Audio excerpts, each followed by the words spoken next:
That shit was funny. I got a scooter story too. I don't know if I want to tell the scooter story because I stole some tracks off this. I stole some tracks. Let's go back. All right, let's go back.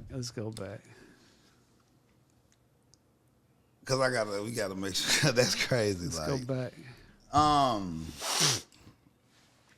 First of all, Yes, sir. welcome back. Welcome back to another episode of Juicebox TV. I am your host, but never mind that. You my mans, and I don't even know, like, what to call you. Like nowadays, Grady? Grade A, Grady's, is Call me Cradley. Grady, man. I'm back to just being Grady, man. Back to being Grady. That's what my mom always called me. That was my middle name, Grady. So that was her maiden name, and that's what she always called me. So that's what I always went by until I got older, and then people gave me little nicknames or names, and I just kind of ran with it. You know, I used to always think people saying your name wrong when they would say Grady. I'm like, it's Grade It might have A, been, bro. yeah, it just might have been a southern, Grady, Grade A. Like Grade, yeah. I think it came from when I went to FullSail. I was valedictorian, and it was like, all right, yeah, you Grade A. You Grade A. You 100. Is that where that came from for I real? think so. There's a guy I went to school with there. He was from St. Louis. I don't know. Somebody else might claim that they gave me Grade A. I can't remember, man. But I just started using it, and it was Grade A Productions at first, and then it somehow and I think Cat was like, nah, it's Grade A Music with a Z-I-K. So I was like, all right, I'm gonna roll with the Grade A Music. And then I just rolled with that and then when I started doing my own music, I was like, let me think of a cool name. Like we got Dirty, SmallTyme. It's kind of like self-deprecating names in the city. I was like, I'm gonna call myself Scraggly. So Scraggly, and I was like Scraggly. I was like, oh, that's a cool name for an alternative white artist, but Self-deprecating names. it seemed like you know It's what I mean, crazy. like dirt. They put themselves down, but it's like, oh, we're dirty, we're small, but nah. I don't know. That's how I looked at it. But except for Deuce had like a cool name. Deuce Comrades, you know what I mean? Two comrades. Like, I don't know. But it was a lot of them, though. It was more than two. Yeah, it was like 5. Like, So it was but it was cool. Like, It was like, I don't know. But it was just like a theme of like. Shout out to Deuce, too, but I always wondered that, like, when I was younger, I was like, why they call themselves Deuce Comrades? If it's like two comrades. Maybe it was Bra and Naughty Shawty at first. I don't know. And then they And everybody else came along once, Wild and Child's Money and CLB. CLB, all them, yep. Facts. I love them guys, man. I spent some time around those guys when I was working with South, and I actually was working with Naughty Shawty. It was like a week or two or maybe a month before he got killed, man. And there's no telling what we worked on some stuff, and yeah, man, it's a shame. That was like one of the first artists I worked with that passed, and that I wasn't used to that. I had never seen anything like that. Like that was new. That was new to me. I don't need this. If you want to, you can. I'm chilling right now. Not trying to be focused. Like, yeah, you laser. I like that. I think that's what. I think that's what you said earlier with the valedictorian thing. Like, that's the thing about you. Like, when you set your mind on some shit, like from what I've seen, like, you do that shit and you do that shit like for real. Because it was like I was surviving. I was like figuring stuff out. So I did a little research, you know what I'm saying? Just a little digging. Pause. Yeah. Did you ever have a studio on Mount Meigs? I didn't have a studio on Mount Meigs. I always had like little, like around 99 to 2001 or 2. I just had basic little equipment, and I just would record myself and my cousin Killer Country and maybe his friends or people that I met from promoting my own music at the time because I was trying to be an artist. This was before I went to FullSail, but I never had a studio. I always did stuff out of my house. And then, you know, the only time I was really in a building or a studio was when I was with SmallTyme. They had like an old used car, like house converted into an office, and then they rented it out. It was like behind Country Barbecue on Ann Street, and then from there we moved to like a building on Ware's Ferry. But other than that, I always did stuff just wherever. Okay, so I don't know. I just had the equipment and I had the knowledge. So you and Dave never worked together? No, I never worked with Dave with Atmosphere. No, that was Chasing, and then there was some other, and Bow was at Atmosphere at first, and there was another guy that engineered, but nah, I would go over there and mess with Chasing, you know what I mean? After I got to know him, I'd go up there, but like I never like ran any sessions out of there. Like, never? Nah. What studio? Okay, so you had your studio off of... I lived in the Paddock Club off of Bell Road when I got back from FullSail. I had my setup in there. Then I couldn't pay rent there any months, so I was like living out of my car for a little bit. Then Fangers helped me get a spot at dang man, what's that place? I can't think of the name, man. But it was like $400 a month for rent. It was like a little apartment. Dang, what's the name, man? It's messing with me. But anyway, it's like, yeah, it was just another apartment. There you go. I already knew it was coming.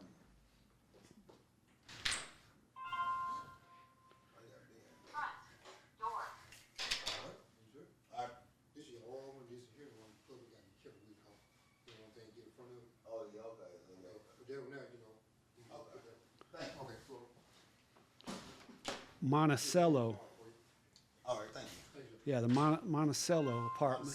Monticello. Yeah, it's Monticello. It's like off the Eastern Boulevard, kind of by where all them car dealerships are. Oh, yeah. Like behind there, like Monticello cuts through to like Bell Road from the Eastern Boulevard. Like, so there was like a little apartment like that. Fangers used to live there, but he helped me get a spot over there, and I was recording out of there. Then my parents had a rental house that nobody was in. I set up and recording out of there for a little bit, and then after that, it was kind of, I was just. So I'm saying, this was when, what, SmallTyme? Or this was you rapping? Well, when I was trying to rap, was like, nobody knew who I was. This is Grady. I was just making little raps, and like, this was like 99 to 2002. Oh, okay. So who are you recording in all these spots, though? All these spots later? Okay, so. No, I'm saying when you was like, we gave us the timeline right then? Okay, so like I went to FullSail in 2002. I was valedictorian. I came back to Montgomery because I had the knowledge of Pro Tools, and I was like, man, nobody around Montgomery really know about this stuff yet. So let me go back there. I could probably come up. So I went back to Montgomery, and I worked with Dirty first. Like my cousin had Mike Jackson's number. So I reached out to Mike Jackson. I was like, look, I just got Pro Tools certified. Like, I can engineer. I can help y'all. Mike Jackson was like, wow, that's weird. We just got a Pro Tools system that we don't even know how to use. Like, how do you, like, I'm like, well, I'm your guy. You know what I mean? So I worked with Mike Jackson through Mike Jackson. I worked with Dirty, Love Us or Hate Us. I did that project. At the same time, I was living at the Paddock Club. I had met Padre, Icy Mike, and Cheddaration's manager. So I started recording them at the house because I couldn't record them in Dirty Studio because it was too much, you know, it was like, you know. There's a lot going on. Yeah, you don't want to mix. You don't want to mix. Yeah. You know, like, because Dirty, they trying to finish their project. Like, what was it going to look like with this engineer they just hired bringing random people up through the studio? Like other artists do that. Yeah. They ain't going for that. So it's like I had my own equipment at the house, so I started doing sessions on the side with like Cheddaration and stuff and meeting different people and Dr. Fangers and SCG Ballers, doing mixing sessions. And that was at the Paddock Club. And like I said, I ran out of money and I like had to end my lease. So you ran out of money? Yeah, and then I was like floating around. I might have stayed at Fangers for a week and we working on something. I might have sleeping on the couch or whatever, and then And then I finally got a spot at the Monticello, and then I was recording just whoever, you know what I mean? I was recording my cousin's group, Knee Deep. I was recording Icy Mike. I was recording Cheddaration. I was recording Eldorado Red. Okay, hold on, because I want to. This was like 2004. Okay, boom. So it's like we had done the Love Us or Hate Us project for Dirty Boys, and that was done. So it's like I had more time to work with other artists. And so what did you and do my on name that was project? my name was getting like passed around as like dude that knew how to engineer. So were you the you was engineer? Yeah, I was like engineer. I make beats in my spare time and like try to do my own music. Did any of your production make it to that album though? Or to which one? The Dirty. Love Us or Hate. They had about 30 or 40% of the album done when I came. Okay. And then I had to like transfer some songs from the old system to like Pro Tools, but like 60 to 7% I recorded and mixed. You know, working with Maximilian. Yeah, Maximilian. It was a talent. It was fun. Like it was an experience because it's like I had never done anything like that before, and it was a big project. Like I had grown up listening to all of Rap-A-Lot's music, Ghetto Boys. I was a fan from the late '80s. So like working on this project was like, dang, I kind of feel like I made it. So I felt like I made it. I mean, at that time for shit show, like it's like this Dirt is the biggest group in the major placement. You know, it's the like I was fans of theirs. Like I was fans of Riding Vogues and the Hit the Floor. Like I was fans. So like, what happened? Like I was fans when you and like with the little internet thing. Like what happened? Like how I go from that to the little, you know, which is now water under the bridge, but just like. The thing like, with me, man, I don't have no issue with Pimp. Like, yeah, I know, man. Like the last 4 years, I think COVID just made all of us kind of crazy. You know what I mean? Like, yeah. So I don't know, man. I don't know what. I was in Cali when he uploaded his first podcast, and I just felt like, and it was like on the anniversary of like the Riverboat Brawl, I guess is what they call it. I don't know. Yeah, what the river. Yeah, but. And I don't even know what happened at the river. Like I know there was a fight and it was all over news, and it's fun to like, you know, make jokes and show the white chair but I don't know. I just felt like after like this 4 years, like it's too much. Like the way it felt like the government was like making us try to hate each other, man. It's been 4 years since then. Since Biden took office in 2020. Oh yeah, okay, you're saying okay. So it's like I don't know. It's like that administration. They were always like gaslighting people. I felt like just like. Yeah, but I ain't gonna lie. But the riverboat, like that shit really happened. No, it happened. But it's like I didn't know like who was wrong or who was right, and like to it. But like I guess what like the white folks were wrong. They parked their boat. They weren't supposed to park there, and then the black worker told them. And get this shit up out of here, which rightfully so, yeah. And then the white folk being stupid, probably doing on some dumb shit, you know what I mean? Trying to fight back, and then it came just something more than what it was. I think it just became something racist, and I just didn't feel like he should have been. I felt like if it was me, I would have had both sides come and like have the white folks apologize and have everybody hug it out, and then try to build from like make. Like, you know, let's all work together, man. We all in this together. But I didn't even watch the podcast. I just did some like quick, like just some, I guess, trolling or just being dumb. And just typing trolling. You said it, trolling. Just typing some shit. And then like, yeah, the way I didn't know he was gonna respond the way he did, but he went hard on me. But yeah, he went hard. For about 2 fucking weeks. He's like, I was like, I had to like unfollow him. I was like, man. Dang. But y'all good now. Like, I don't know. I ain't talked to him. I hope. Yeah, I hope man. good. Like I don't have nothing against him. I apologize. Like I probably was out of place, but like it's his podcast. He can do what he wants. But I just felt like I don't know. That's one thing about content though. When you put the content out there, you damn near. Yeah. You damn near gotta just let that shit. Yeah, you gotta live with it. It's gonna that shit gonna grow wings. It's gonna do what it do. Yeah, as far as Pimp used to I used to go to Pimp's house. We had all his kids there. This was like 20 years ago. He was working on the art of storytelling. You know what I mean? I go over to his house. So he brought me into his house, and like, you know, if you're gonna bring another man to your house, you it's like, you know, you're not just gonna bring anybody in your house. So like he brought me into his house, and like, but like it it was always like a business, a working relationship with me and Pimp, but we ain't ever. I don't know. We never were like personal or like. Yeah, like. But like. Well, I who? don't know, man. Let me ask you this: who were? Because you work with every fucking body. Like, give me 3 of your top 3 favorite artists that you work with. Like the best chemistry. The best chemistry probably South and Cat and Killer Cat, King South, Killer Cat, SmallTyme, I don't know. Hulk. I mean, but Hulk, I guess that Hulk was part of that in my mind. You know? Yeah. Because like if I didn't like, yeah, like he was a major influence. Now, I met South through Hulk. You met South through Hulk? Yeah, while I was working with SmallTyme like in 2004, 2005. Okay. I think they brought South through. And he had already, you know, he'd done the Long Boy stuff, and he was doing some solo stuff and doing collabs with other artists. But yeah, Hulk brought him through. We did that Chopping Down.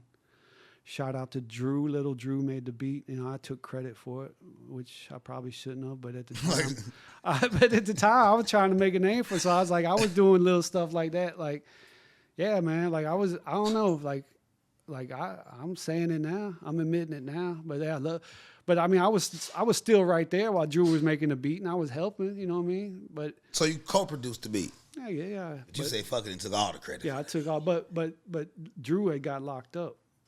He had caught a case, and so it's like really I'm like, well, fuck, like like he can't really benefit off this right now anyway. So I might well, like I got the motivation. I got like the motion. Yeah, I got the motion at the time. So it's like, let me use this to my advantage, and then maybe I don't know, I can throw something back if something pops off. I can help look out and bring them in. Yeah, I mean, hey, it's like he can't do nothing with the motherfucker. He can make another one. Yeah, it was like chopping down was King South, Hulk, and Mr. Blue. And yeah, that was when I first met South. And then after that, I don't know. We knew each other, and we just had good chemistry. I don't know. He was just a natural entertainer. Yeah, it seemed like a lot of your content you've been posting on your page too. Shout out to your page too, because your page been going crazy with the whole nostalgic, like, legendary music scene in the city. Like, yeah. But all your videos, it do seem like you and South had like a different type of. Yeah, I don't know what it was. It's like, I don't know. We just had good chemistry when it came to creating and like making music and making plays in the industry but it didn't last forever. Yeah. But we tried to milk it and take advantage of it while we could. We tried to strike while the iron was hot. So, yeah. How do we get from That's Me Chopping Down to Stack of One? There she go. Okay, so after running around in Montgomery from 2003. Wait, hold on, I'm sorry, I missed one. Take us through. That's Me Chop. Was it That's Me Chopping Down? And that's when I first started working with Deuce.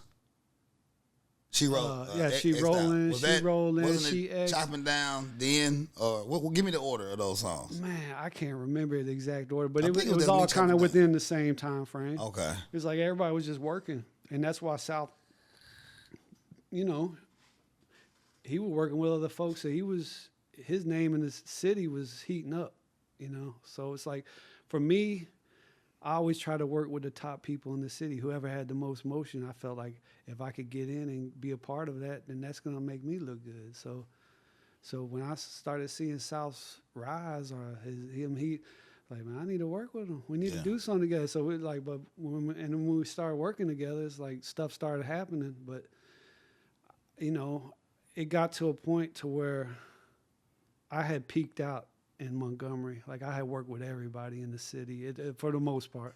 Yeah. And I felt like there wasn't really much else I could do. And then it's like I didn't have any other opportunity to make any money and stuff. And then Eldorado Red came along, was like, hey man, we got this opportunity in Atlanta. You want to come with me? And I was like, shit, why not? Like, that's where I need to be anyway. That's the music capital of hip hop in the South. You know, it's like, let's go. So I went with him, and you know, I had already had a relationship with South and Cat, and Red knew them too, and so it's like, but I was in Atlanta to work with Red and do and run that play. Yeah. But at the same time, I still would talk to South and Cat, and they would come through and mess with Red, and then you know, Mike Will was coming through, dropping beats off. He'd come mess with me, make beats. We'd make beats on my equipment because I could find the sounds.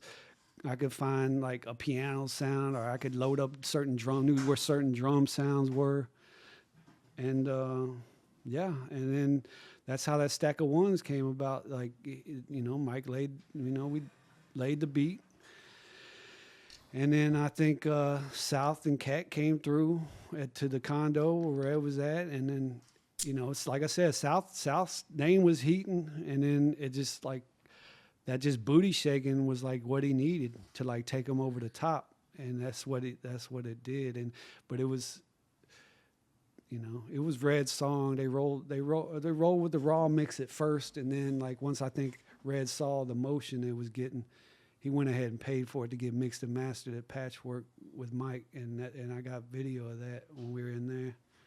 But that's the video that's on your page, right? Yeah, with Mike saying, you know, I love my plug stack of ones featuring King South.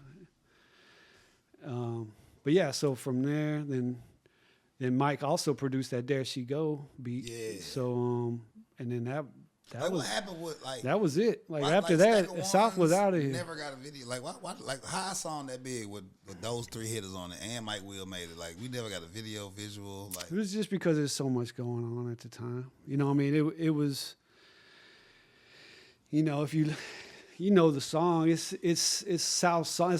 It's Red style. You know, Red was more of like, it was like music was harder and street, and like South was geared towards the women and like booty shaking, and I don't know if that's the right club word. music. Yeah, club music, or just a different vibe. They call it twerk music now. Yeah, so it's like Red was smart to like, you know, that was like a promotional thing for Red to get his name out there and you know, to. I mean, Red already had a name. Don't get me wrong, but I'm just saying like. It helped though. Yeah, I mean, why? It helped. Like why not? Like if South got a little motion in the Gump, I ain't even gonna say he had a little motion. He had a pretty good. It was a pretty strong buzz. It's like I don't know. It was crazy, but like why the video? I don't know, man. I mean, it was Red's song, so I guess it. Yeah. I might have to ask him because I don't like he. You need to hook that up for your boy. He made that. I haven't talked to Red so long, man.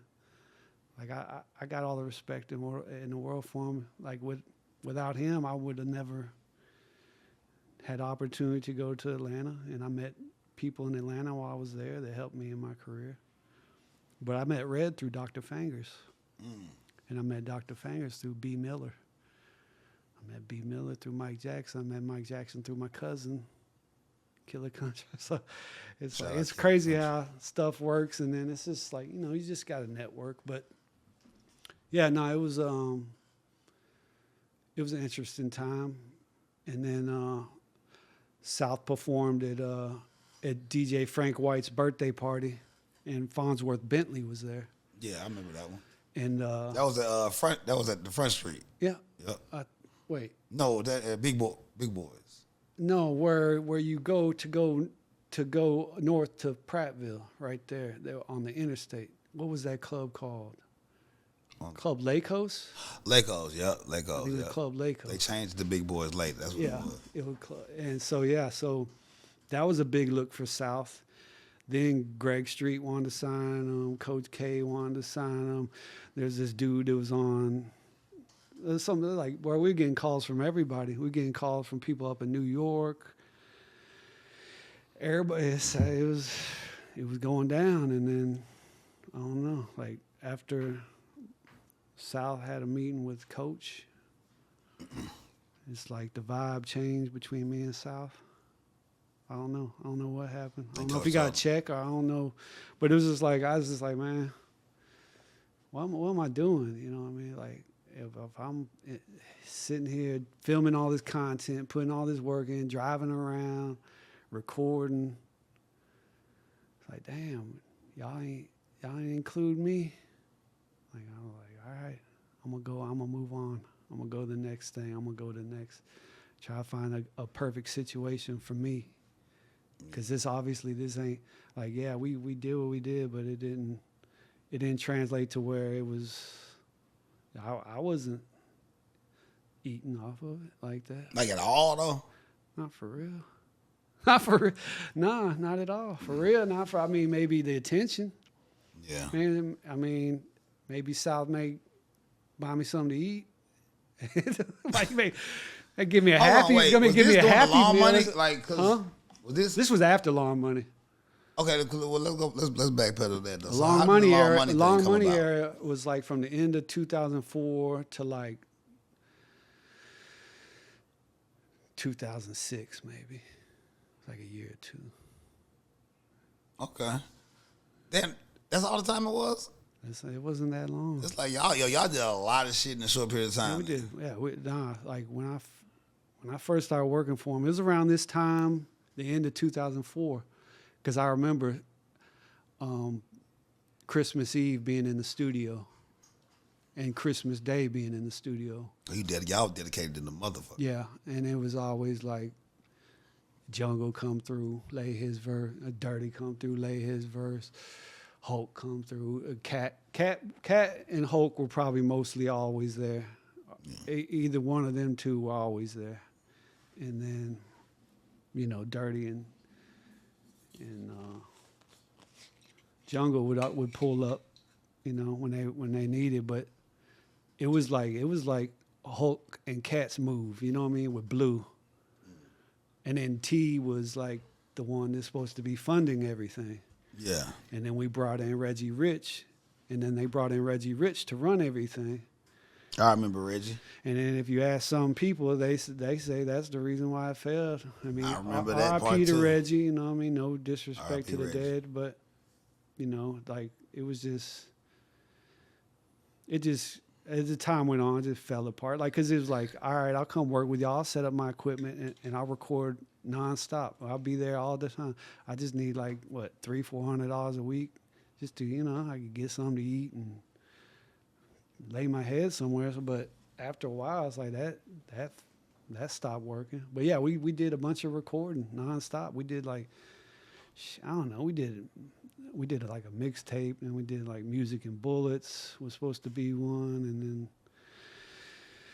then stuff started branching out and falling apart, and I'm working more with Cat than I am with Jungle, and maybe I don't know if Jungle feeling some type of way about that, or Dirty never really cared. He didn't care. He was just like, Dirty, he didn't give a damn either way, I don't think. And then, but is that a thing though? Like, you an engineer? Yeah. Like, yeah, it's a weird like dynamic. It's like you gotta like, I don't know. Well, I know I had, but maybe if I would have set it up properly. Like, were you in house though? I that's what I'm saying. In-house. Yeah, I guess I was in house. Okay. But like, I didn't know the background stories of the guys' relationships. Like the dynamics. Like, okay, did Jungle and Cat have some type of beef or weird tension? You know what I mean? I didn't know all that. So I didn't understand that. So I didn't know how to move. I was just going to who wanted to work with me and who was ready to work.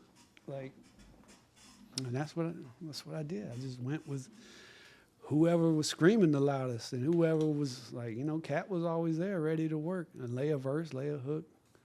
So it's like, it was just easier to work with him, I guess. So at that time, it was like, I like to call it the golden era of music around here. That, like, even further, a little back, like, further back than that. Who would you say had, like, the best, like, who were the top 3 engineers, would you say? Because you say you were valedictorian. I ran circles around the city till I left. I ran circles around the city. Like, there wasn't nobody touching me, man.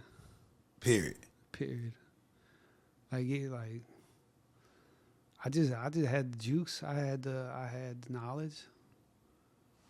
I always loved music growing up, all type of music. So I had a vast knowledge of different styles. I had knowledge of entertainers and stuff. So it's like I brought that whoever I work with, I try to bring that knowledge and like just not inject my style, but just whenever I needed to like, it was like a backpack. And I can like pull out something that I needed to use for us. Like maybe I would motivate artists in the studio. Like maybe I'd piss them off, or maybe on purpose to get them to give me a good take. Because I knew their work was a reflection of me, and if they made it, it would shine on me, and I could make it. So I was always trying to just get the most out of artists. Like, have you ever pushed somebody too far in the studio? Yeah, I got in lots of fights. Like in the studio? Yeah. Like with artists? Yeah. Bullshit. I was like, I didn't give a damn.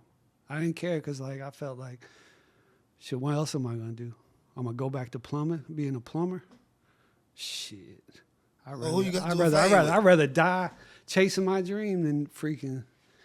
So who you caught the fade with? I caught fade with a lot of people. Give me 3. I don't know. Give me 2. Icy Mike. I mean, my Icy Mike got into it.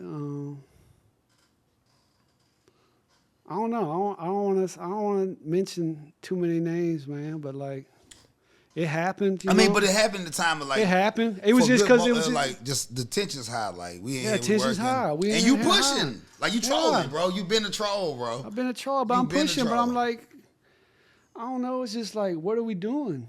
Like, why? Like, if we're not getting the results we're doing, then what? Like, I ain't trying to just do this shit to record. This shit ain't fun to me just to fucking record. Like, this music better get heard, man. This music better get out there. This music better get promoted.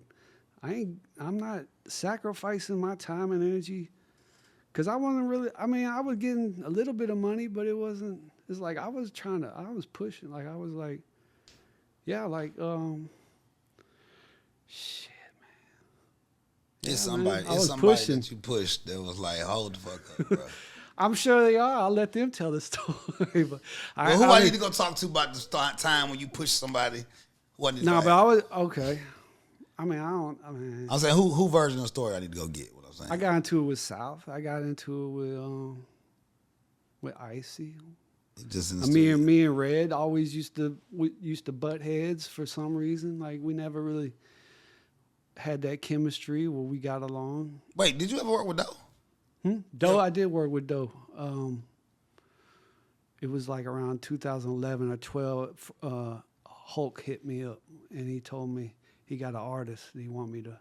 It was before Doe was Doe, so I don't know what year. It might have been 2010. And I went down there. I took my equipment down there and set up in my friend's bedroom and did some stuff with Doe, and he ended up. Nothing really came out of it. You know, we didn't really get much out of it, but we did a few songs. But I guess when I was, I don't know, I went to the bathroom or something, and he like plugged up his hard drive and like took all these Zaytovens off my computer when I was out of the room, man. And I laughed about it later when I found out. I was like, dang. I was like, he got me. But anyway, it wasn't like they were my beats. I just had access, but it was like some leverage. I used I got these Zaytovens, so like I could like to upcoming artists that hit me, and they'd be like, "Man, you got some beats, great." They'd be like, "Yeah, I got some Zaytovens." Yeah, I'll send you we could do it send me a couple hundred. Used to send the beat packs out. Yeah, they would send they get you like 10, 15 Zays at a time, 20 at a time. It was 100. Oh shit! Hundreds of like Zays, like it was a lot. Okay. Yeah, like because it was a little window when like it was like hella Zaytoven beats floating through the city. Like that's probably where they came from. And then, but and OG Rubber Band OG used to hit me. I used to send some to him. He'd send me like a green dot, like $100. I sent him like 10 beats. I'd like play him over the phone. He'd be like, "Yeah, that one, yeah." Send me that one. And pick them out, and because at first I would just send them whatever. Yeah, like, man, this is some bullshit, man. Only like one good one out of like 50. And then after a while, he got hip. You know what I mean? He was like, "Man, ain't gonna let Grady get me. He just sending me whatever." So then he started picking them out. That's all. And this was like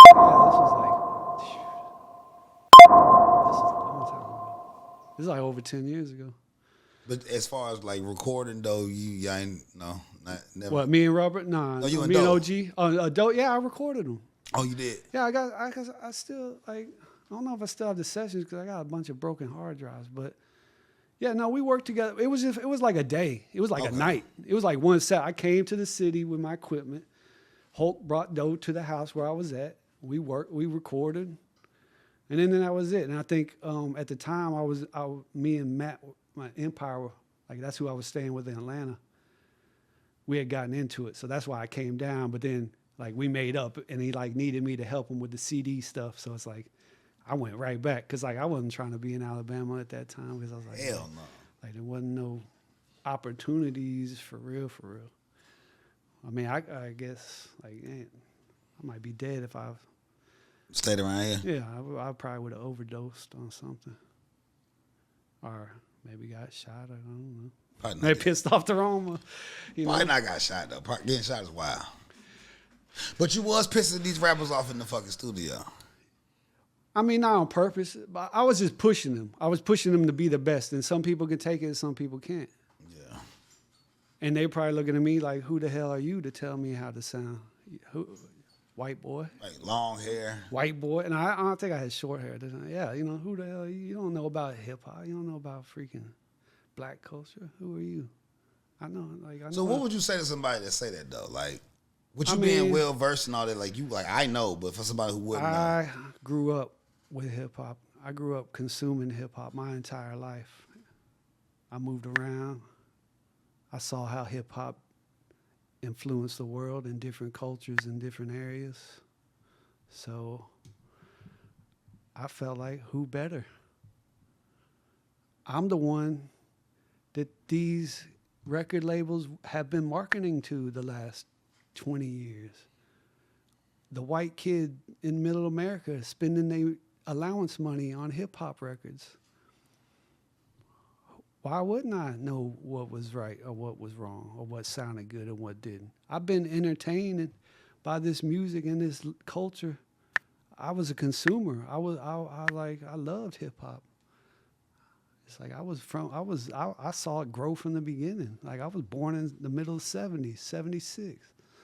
Like I grew up with hip hop. So yeah, like I just had that confidence. Like I knew what was good and what sounded good and I knew what people would like. And I just went with it. Whether or not I did or not, I don't know. I mean, I think I've had some success. I had a little success. You know, so I feel like I know a little bit about what I'm talking about, but it did get to a point where I learned to shut up. You know what I mean? I said, these guys know what they're doing. You know what I mean? Like they don't need my input anymore. But then when it got to that point, it was like a job. It was like just hit and record. It wasn't fun anymore. It was fun when I could tell them, do that take over again. Like say it, like put a little more in it. Though? Just got tired of trying to push folks. Yeah. Because just got tired of trying everybody wasn't receptive to that. So then after a while, I was like, all right. You think it got harder to kind of like give that push or constructive criticism the more success people start seeing? The more success. Acknowledgement, success, money. Maybe I had worked myself in a position where the artists I was working with didn't need that. You know what I mean? They were already at that. You know what I mean? They're already at that professional level where it's like all you had to do was just hit record, and they knew what to do. They knew the energy to bring. Oh, that's what you was hearing. But when I was in Montgomery, it's like I was dealing with a lot of amateurs. To be honest with you, not the bigger names I working with, but I was working with artists that just guys that want to. I want to rap today. Everybody wanted to make it. Everybody wanted to do it. So it might be an artist nobody knew about in the city, but they would come to me and record, and I would push them and try to get the most out of them. But yeah, as time went on, I guess I started working with more qualified artists, so it didn't require me to. But at the same time, I still, but just not as much because it was like. It would create like a tension, like to me as an artist, like I tried to push artists. I feel like that's part of the package. Like, if I'm working with a producer and it's like, Yeah, but to see a lot of people, they just want to engineer. They didn't want a producer. They didn't want me to put my 2 cents in. They just hit record, man. But you're not a like to me, an engineer is like you're putting together the sound of the song. So yeah, but like, how like everybody didn't look at it. When people don't understand like the value, everybody has a value. It's not just a button, because that was the case. You could just push the button and run to the studio and record like yourself. Right. You're listening to hear something. Right. When I hear what I hear. You hear what you hear. The producer hear what they hear, and we collect. To me, it's about bringing it all together. Yeah. Put the song together. I'm trying to bring the artist what they hear to life. I'm trying to. That was my job.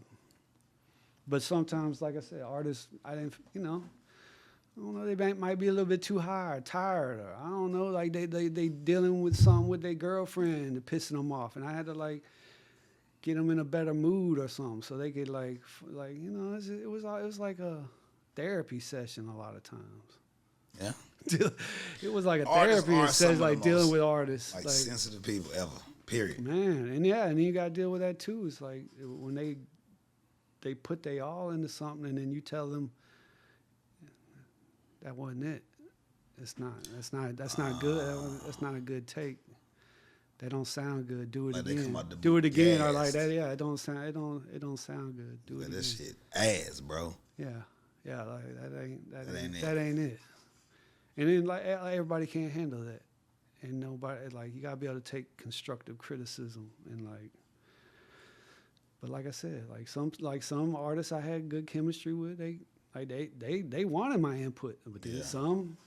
And I think you can tell, like, the artists that know how to, like, going back to South, like, you can tell the artists that were like sponges or could take constructive, or they ask it what this sound like for an honest answer, not like a yes man answer, because those artists seem to never miss, because they're not putting out what they think is good. They putting out what the collective have agreed, like, yeah, that's it. That's the one. That bitch, like, that's it. And that's what we had going. And there was enough guys around that, Hulk gave him the nod, Cat gave the nod, I gave the nod, other people that South had around for it, like, if it was something we play in it, well, you could tell, like, yeah, that's it right there. Like, that's it. But with that Cry For You. Yeah. Me and South we did in his spare bedroom. Baby, don't you go. Yeah. Stay. Like, me and him we worked on that together, like. Oh, you was in the vocals? Like, no, I didn't. Oh, I thought I helped him I helped him work through, how to sing it. Yeah. You know what I mean? Yeah. Yeah, I mean, but he helped me with crafting the beat. We did it together. Yeah, that's, you know what I mean? And that's when you get the best music. And we worked together. And Stank, I call him Stank. I don't know. Dang. Lucine? Yeah, Lucine. He was there. Said shout out he to was you there. Too. He was there, and like, yeah. So we just. And Cat, when me and Cat did Monkey Music, that whole CD was kind of like that, where we were just working together, just coming up with stuff. But other than that, it was more of like an engineering role, like just a job, like just hit record. We just want you to record. We got folks to mix it. We got folks to produce it. Or just do your job. You just do your job. Just push that fucking button. Yeah, just hit the button. That's crazy, bro. But that's like you coming in here and give me a sheet full of paper. This is the way it goes. Like, yo, ask me this. Yeah. Like, what the fuck, bro? Let me do my thing. You know what I'm saying? So let me ask. But no. When I worked with Trouble with Duct Tape, he was cool. He was easy to. I mean, even with Alley. But I pushed Alley on his last CD in 2014. 2012 was the last time I worked with Alley on it's a Illuminati CD. It started with an N though. Okay, yeah. But it was that one where he went in at TI and stuff. Like I felt bad. What was that time like? Like crazy. Cause seeing like crazy with the whole with the. Cause the thing is, like Tip got a Well, like that was the whole futuristic swag. that was the future, like That Young was- LA. that was- yeah, Young LA. Who else? Jay Future. But no, like the working with duct tape, like Empire. Wait, were you around when? Were you in the park? Black used to bring Future through. This was before Future was Future. Black used to bring Future through, and I looked at Future like Rocco's Ghost Rider. Like, I didn't know.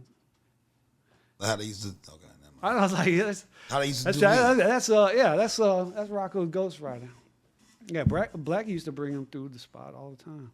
Not all the time, like probably maybe at least 2 times. Were you around when Alley Boy and them whooped Young LA ass? Yeah, I wasn't there at that house, but I was there. Like I think Allie came to the house or to the studio like after it happened. So they took that duct tape shit, or they take that duct tape shit serious, like.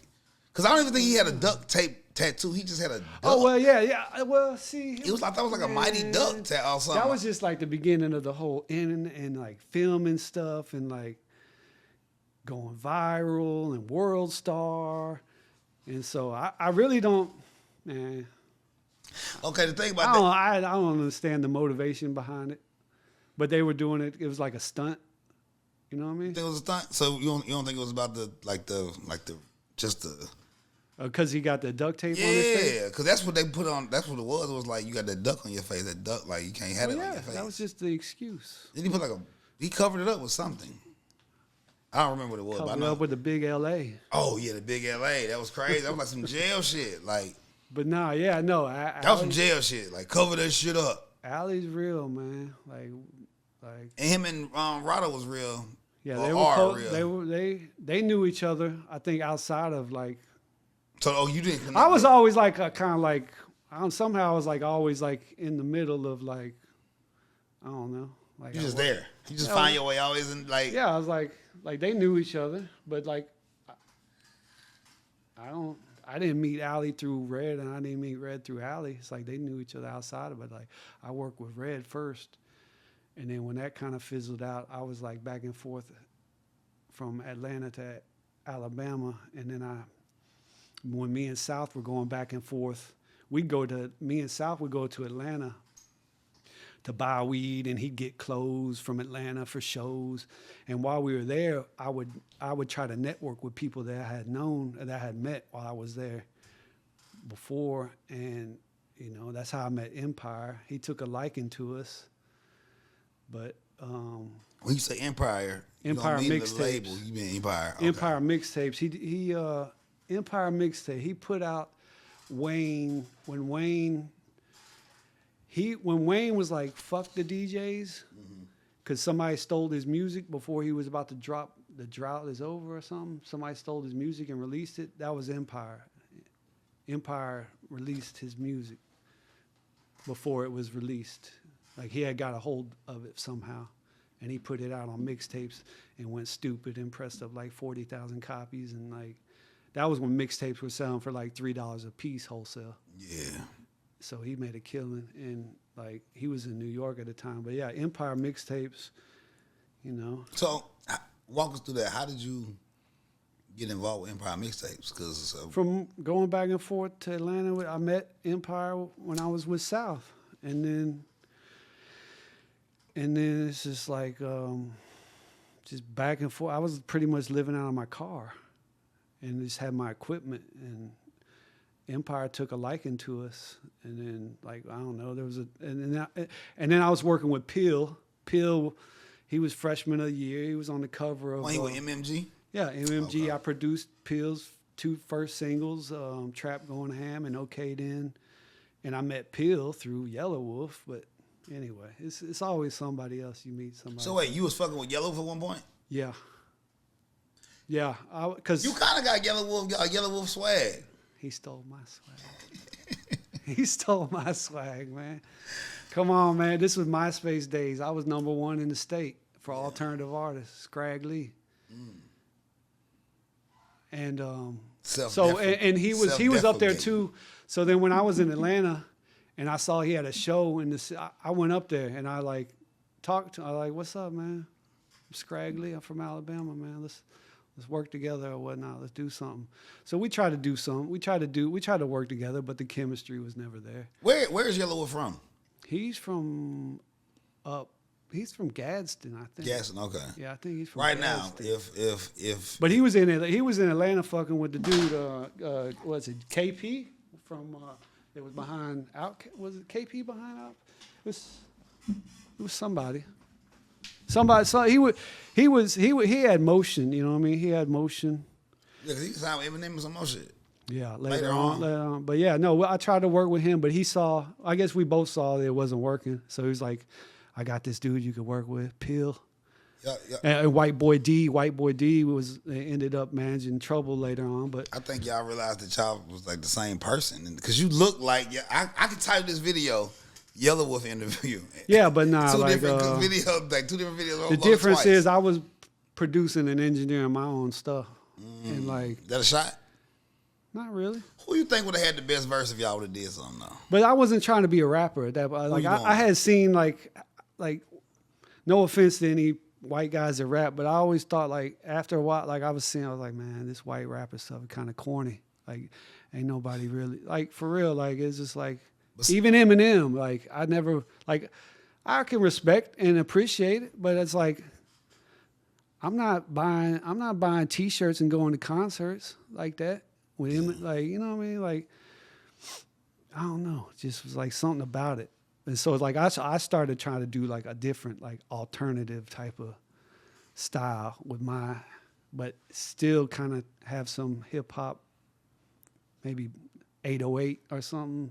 But I wanted to use more guitar and try to be more musical, maybe. Like, what do you think it is, though, for real? Because we ain't even like got into like we ain't got into a lot of stuff. Yeah, I want to ask us. I gotta kind of go. How did you get into the content? Because that was a big part of South's. The content was just ascension. yeah. Like you were one of the first. Like let's put it out there. You were one of the first people that I witnessed doing like content, vlogs, but it wasn't even, it was blogs, like video, right. like video interviews of local artists, like day in the lives and shit, like interviews. Yeah, like you was like for real, like even before I think this was before Soulja Boy and all that shit. This was like when it was really like I don't even think it was. There wasn't no podcast. Just trying to take advantage of a moment in time. It wasn't even a thing. Like that's what I'm saying. Content creating wasn't even a thing. Yeah, I don't think it was. Yeah, it was just like it was like the closest you might get is like stage. A documentary biopic type thing. It was like the infant stage. But like no, there was always those DVDs. Yeah, but different DVDs that told stories or had like background scenes of stuff and. So that was like the inspiration. But even that was still like voiceover shit. It really wasn't the artist. Yeah.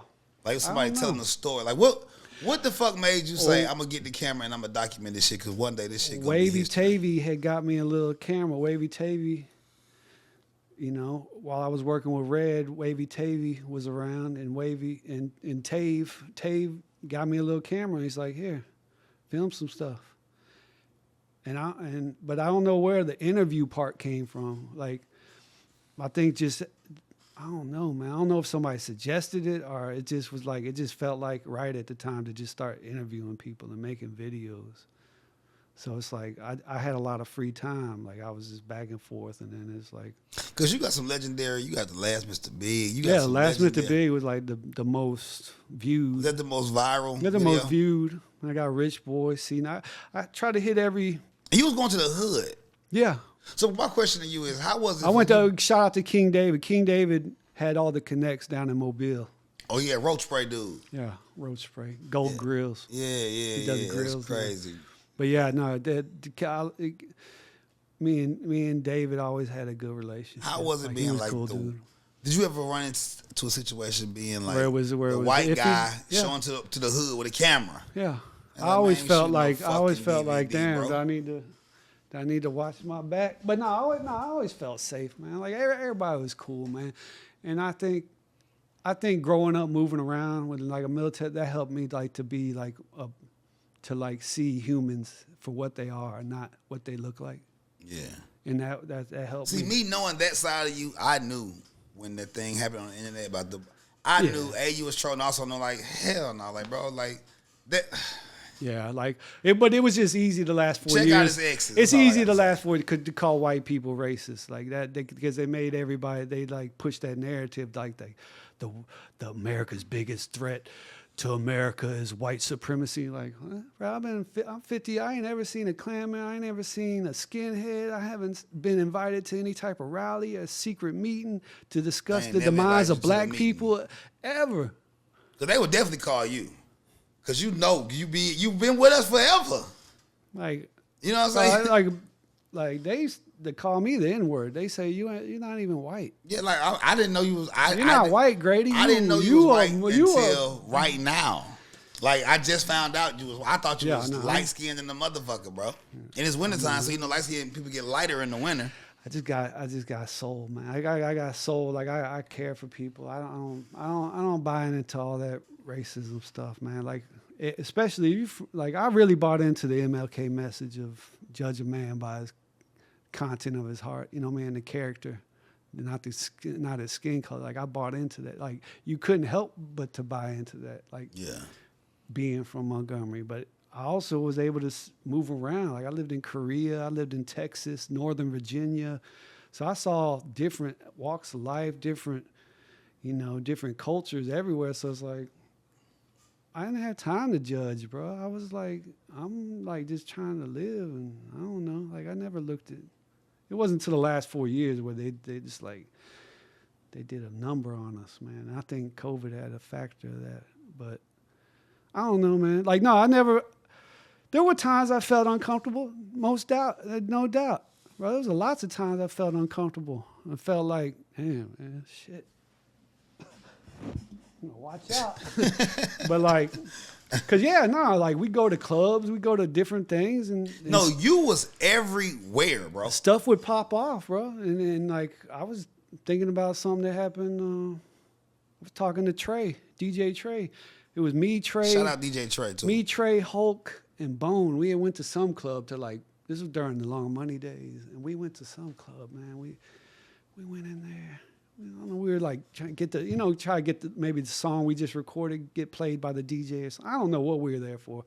Next thing you know, they started shooting in the parking lot. We were ducking, got the hell out of there, man. But it was just stuff like that yeah, you never knew when stuff could pop off or when, you might catch a stray. Oh, man.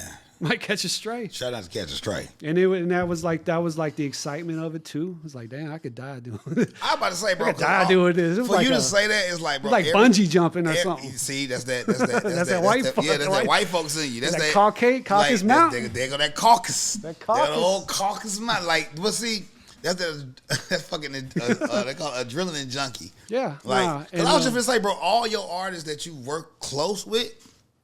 For real. Were, real guys. Real guys, and then they did in the streets. Yeah. And you messing with them in like the peak. Yeah, and I was right there. I was with them, around them, all the time. Do you feel like? Because I always say this is what I always thought. And you don't got to answer this.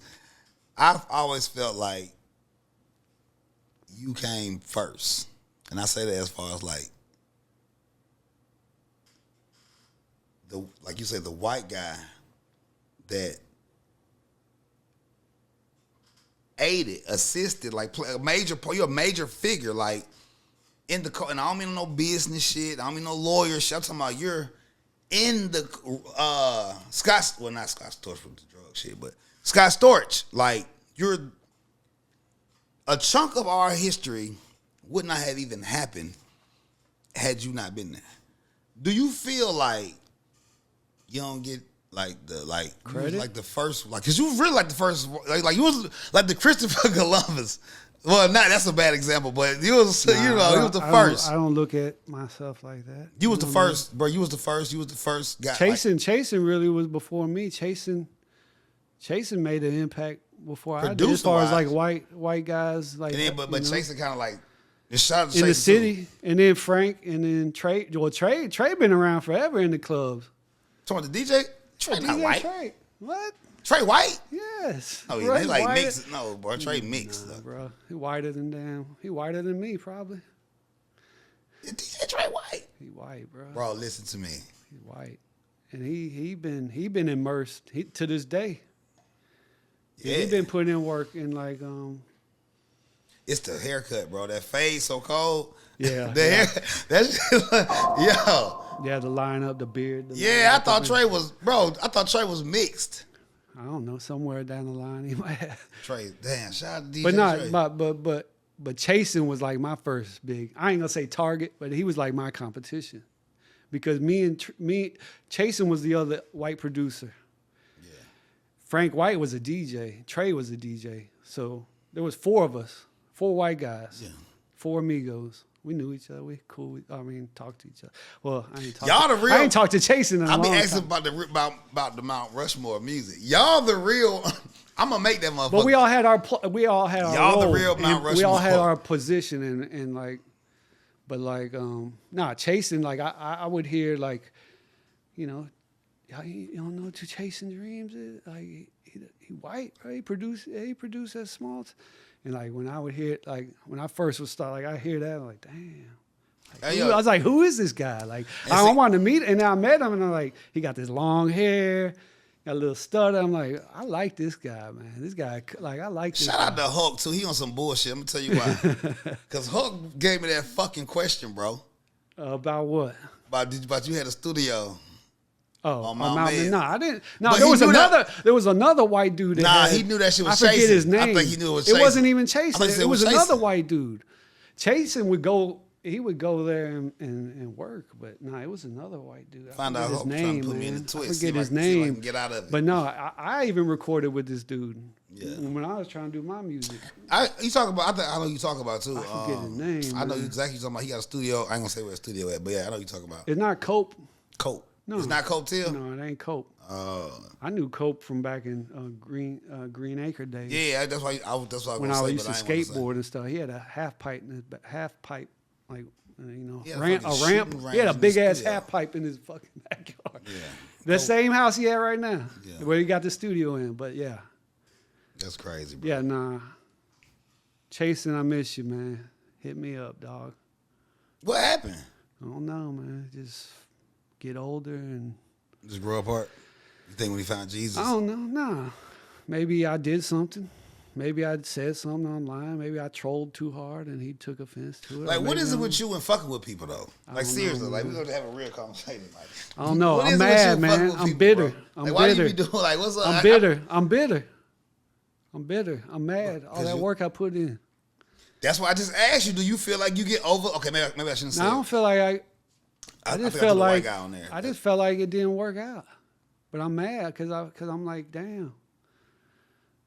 Like, and it ain't nobody's fault, man. I feel like, honestly, I feel like if the state of Alabama, like, if you look at the state of Alabama numbers in education and in poor and poverty, they at the bottom of the list, man. Yeah, I think. And I nobody think- on us but like what, Mississippi or some shit. Right. So it's like we like. Shout out Mississippi. So I feel like it like until the state gets better leadership, you know, from the top down, then shit. What man, we just situa- gonna be in this situation. We just gonna We be just in the shit dreaming and having to leave the city to go pursue our goal because it's hard to make it here. There's not a lot of.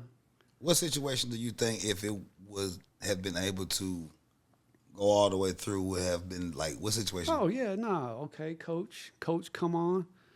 They see my role. They see what I bring to the table as far as Who you say? Coach K. Okay. When he Coach K came in- managed- when he came who- into the who picture. did he manage? They did QC. Oh yeah, wasn't he And like they did, Outkast manager before? Or Jeezy or Little something? Baby. He did Jeezy. But he was Okay. Jeezy's manager. I was just trying to figure out where I knew that name from. With QC, Little Baby, Migos, Cardi probably. I don't know everything he's done. They're like the Black Boule, man. They probably, I might get taken out for saying that. But nah, it's like I felt like, I don't know. It's like I don't know. It felt like maybe they didn't need me. But I felt like what I brought to South Project was something special. I felt like we had, we just needed some extra push or something, extra, like, money. I don't know. I just felt like, I don't know. It just didn't work out. It's like after that meeting, Do you feel it's like they didn't need me. I didn't want me. that's what it felt like. Made for TV? I guess. I don't know. It was like, it was like around 2008, 2009. I can't remember which one. But Made for TV was his first one. I just talked to South. How you doing? Eating a bunch of honey buns. You gonna be gaining weight. You gonna be fat as hell like that. I said, man, bro, take care of yourself, man. Like use this time to better yourself, man. Get your mind right. Yeah. Better yourself. Take care of your health, man. So when you get out, you hit the ground running. Cause you're a natural born entertainer, and like there's still work to be done. Yeah. Focus, man. I think that's one and of I the don't know the ones, too. details of why he's in there. To be honest, because I've just been shielding myself the last 10 years. Yeah. Because every man. Is there any, Everybody that died got killed. Did he say anything Bankroll about Fresh, coming home? Dobie. No news of him coming home. I don't know. I don't know. I didn't ask. Yeah, It's like just- only 15-minute just like conversation, tap in. and we were just like, damn, we ain't talked to each other in a couple of years. So it was like, man, how you doing, man? Yeah. And then talking about how I was watching old videos of us reminiscing. That's what's up, man. Shit made me want to cry, man. Should have cried, bro. Right now, Cry. trying not to. Don't hold it back, bro. Memories, bro. That should be time, bro. That should be a motherfucker, bro. That should be. I can tell by Crazy, man. Yeah. I can tell. Keep it going. You sure? Yeah. I mean, I can I'm just a tell. man, dog. I'm not afraid to show my emotions. Yeah. Never have been. I always cry. Yeah. I'm emotional. Yeah, and there ain't shit wrong with this. That's the problem. I was thinking about this shit earlier. Just thinking about this whole thing. Like, I used to be Jungle Baby's biggest fan. Yeah. When that Way Down Under, that was rock and roll to me. That was like shit. That's That and that song he had with Lil Chappie. It was like an African spiritual, and I saw when he performed it and how people responded. Everybody sung it. Yeah. And I'm like, that shit used to have the crowd, and I'm not gonna lie. Like, you cut the music off in that motherfucking club, bro, and that shit just be like a fucking. That shit will make a 300-room club feel like a 30,000-room fucking arena, and bro. everybody saying it was powerful, and like I ain't never felt nothing like that shit before. great, yeah. But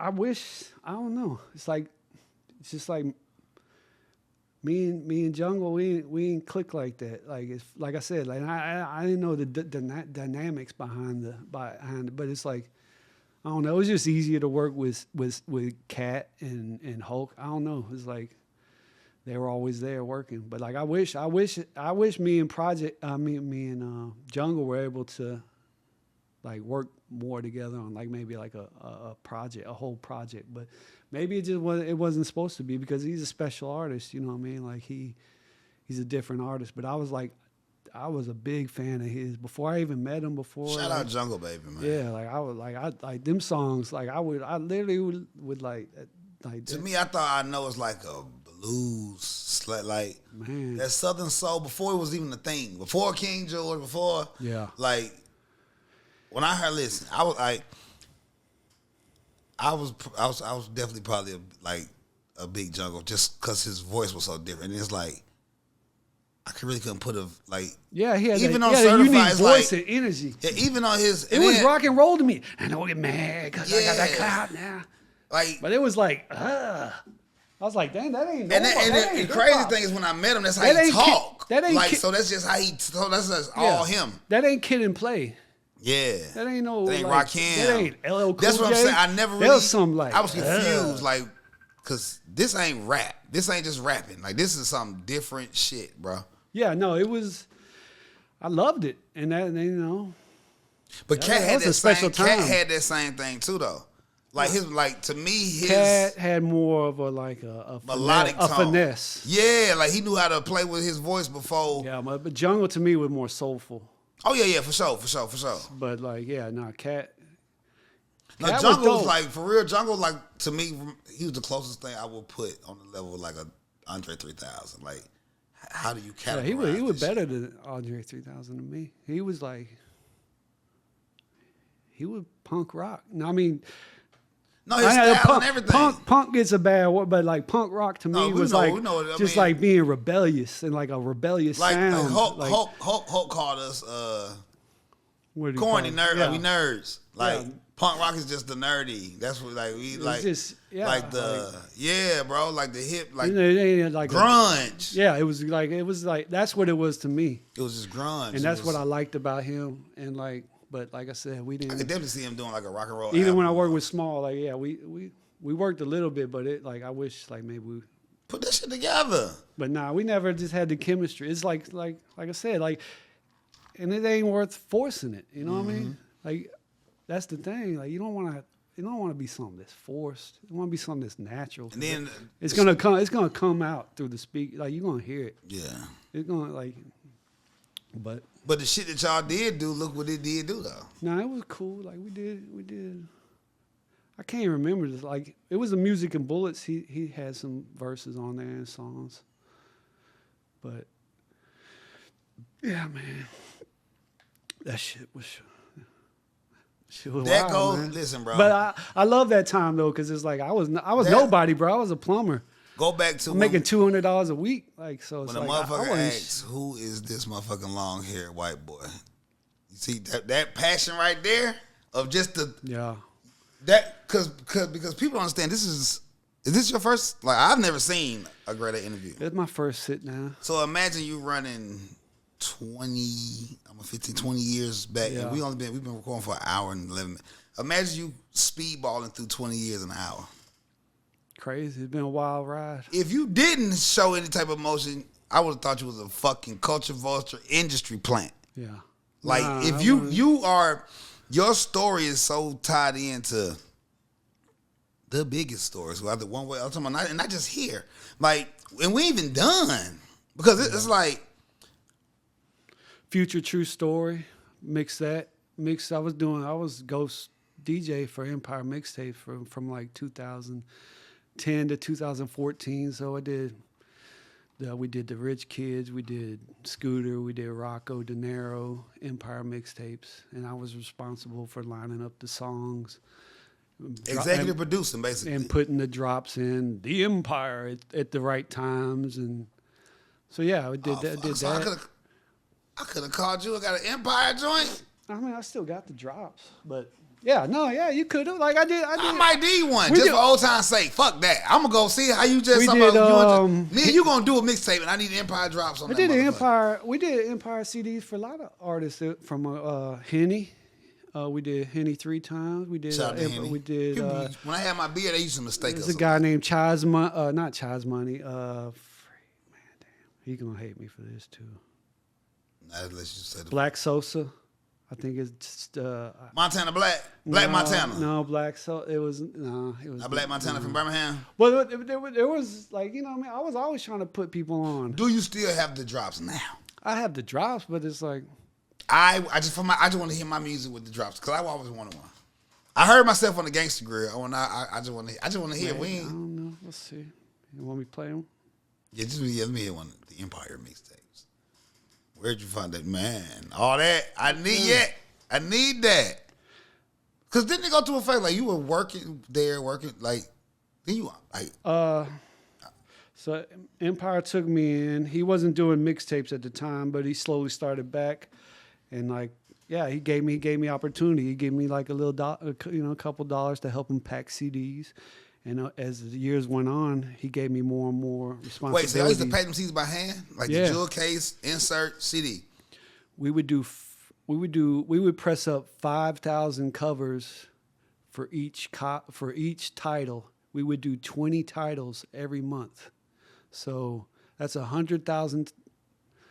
That's 100,000 covers we're pressing up every month, and we did that for almost a decade. So that's almost like 10 million units in this. But if you want to say, okay, now we didn't use every cover, every drop. Okay, so 5 million. And these was going for what? These were mixed CDs, and these were That was wholesaling though. Yeah, we wholesale. So, we had Indian guys that had the relationships with all the gas stations. They would come and buy like 4,000. They'd buy like 400 each title, or they buy 500 each title. So they get like 4,000 or 5,000, maybe 8,000, and they distribute them through all the gas stations throughout the South. We had mom and pop stores all over the country. We had mom and pop stores in California, Vegas, New York, Chicago, Illinois, Indiana, Michigan. We had mom and pop stores all throughout the South. And we'd ship out. And they went. So why didn't Empire Mixtape ever go the route like the live mixtapes or spin reel? I don't know. Why they kept it? Because Matt, he real, and he don't like getting like too digital, like too like I don't know, too lazy. I don't know. It's just like, for real, like the money was in the wholesale. Like it was this whole oh yeah, I money, forgot the download shit was down there like free. Yeah, this was when cars still had CD players in it. But as time went on, they started taking the CD player out of the cars. Then COVID came, and that killed everything. That killed a lot of mom and pop stores. Yeah, that we had. So then were they still doing mixtapes before COVID though? Like COVID was like what, 2000? COVID was 2020. 2020. Yeah. I mean, I know because right now I know a gas station right now that still got the no people basket. still probably trying to do it, but like after a while it's like I still see them right now. The business model was wholesale, and we would have to do numbers. We would have to press up and do a lot of numbers to make any type of profit because you're only making. Sometimes you only make 6-7 cents per CD. So we'd have to press up 30,000, 40,000 to make it even make sense. Yeah, to make to cover the cost, pay for rent, pay me. I know. Okay, so like, yeah, we did that for a long time. That break that right there. A lot of artists. We did that for a long. I try to show love to art. I put Rubber Man. I put Rubber Man on the front of a written, like I don't know. I remember 3 or 4 years ago maybe, but like no, but like we put the artist songs on there. Like sometimes I would slide wanted people's just music CD duplication. They would just be like they go into Atlanta to get you to just press their shit up. Yeah, Pimp. I hooked them up with my people, Big Pimp. Hey Grady, what's up, man? I need some dude. I got you, bro. Now, does that sound like a Klan member to you? Nah. Does Klan member help? Does Klan member help black people? I definitely like no, but like no. So like motherfuckers need something from like me. I hooked up because the Asians were the ones that were doing it because they were getting the CD the supplies for the load from China. Yeah, the towers. Yeah, they had all that, and they were getting supply. They could get like cases and CD. If you had a 10-disc burner, bro, you was Def Jam. Well, we were getting like 1,000 copies each, hard pressed up, and so that's like 20,000 off the rip every month. Just for a while there, bro. It was we had like a stack of cases in the whole garage was fit like this. There's some footage out there somewhere. Like was it a point in time? Because I thought at a point in time that it was like a gray shit. area. Like that was your company. Well. Towards the end, like I was running everything. I was doing everything. Yeah. So I was like, Matt was like partying. He was enjoying himself because he didn't have to work. I was making all the money. He'd just take the profit and go have fun. And I was doing all the work. I was making money, but I was just saving my money. After a while, I was like, he wasn't there. So his mind wasn't in. So I was like, bro, just sell it to me. Here's 15 grand, like just sell it to me. So then I just took over and I started making it and I did the best I could. But right when I took over, that's when it was a couple of years later COVID hit, but our graphic designer, Kid 8, which is he does some crazy graphics. He like makes CD covers look like I comic remember. books and stuff. Yeah, I remember. You could tell him anything, like make Young Thug and Gucci look like they're fighting, and make it look like make it look like a movie. Like use this movie cover, Step Brothers. He knew how to blend that shit. Yeah, he would make it, and it would look great. And then, so like when you go into the gas station, you see it, you're like, "Damn, what is this?" And then it got the newest, hottest song that artist. And you're like, yeah, I'm gonna grab this. Only if you want to hear that one song, you're gonna pay $5 and putting it. But we weren't getting the $5. We were getting the wholesale money. But we'd sell to the gas stations for $1 or $2, and then they sell it for $3. So when that whole DJ drama thing happened, like did y'all? Yeah, nah. Like We weren't. Fuck. That was right. That was before he started doing it again.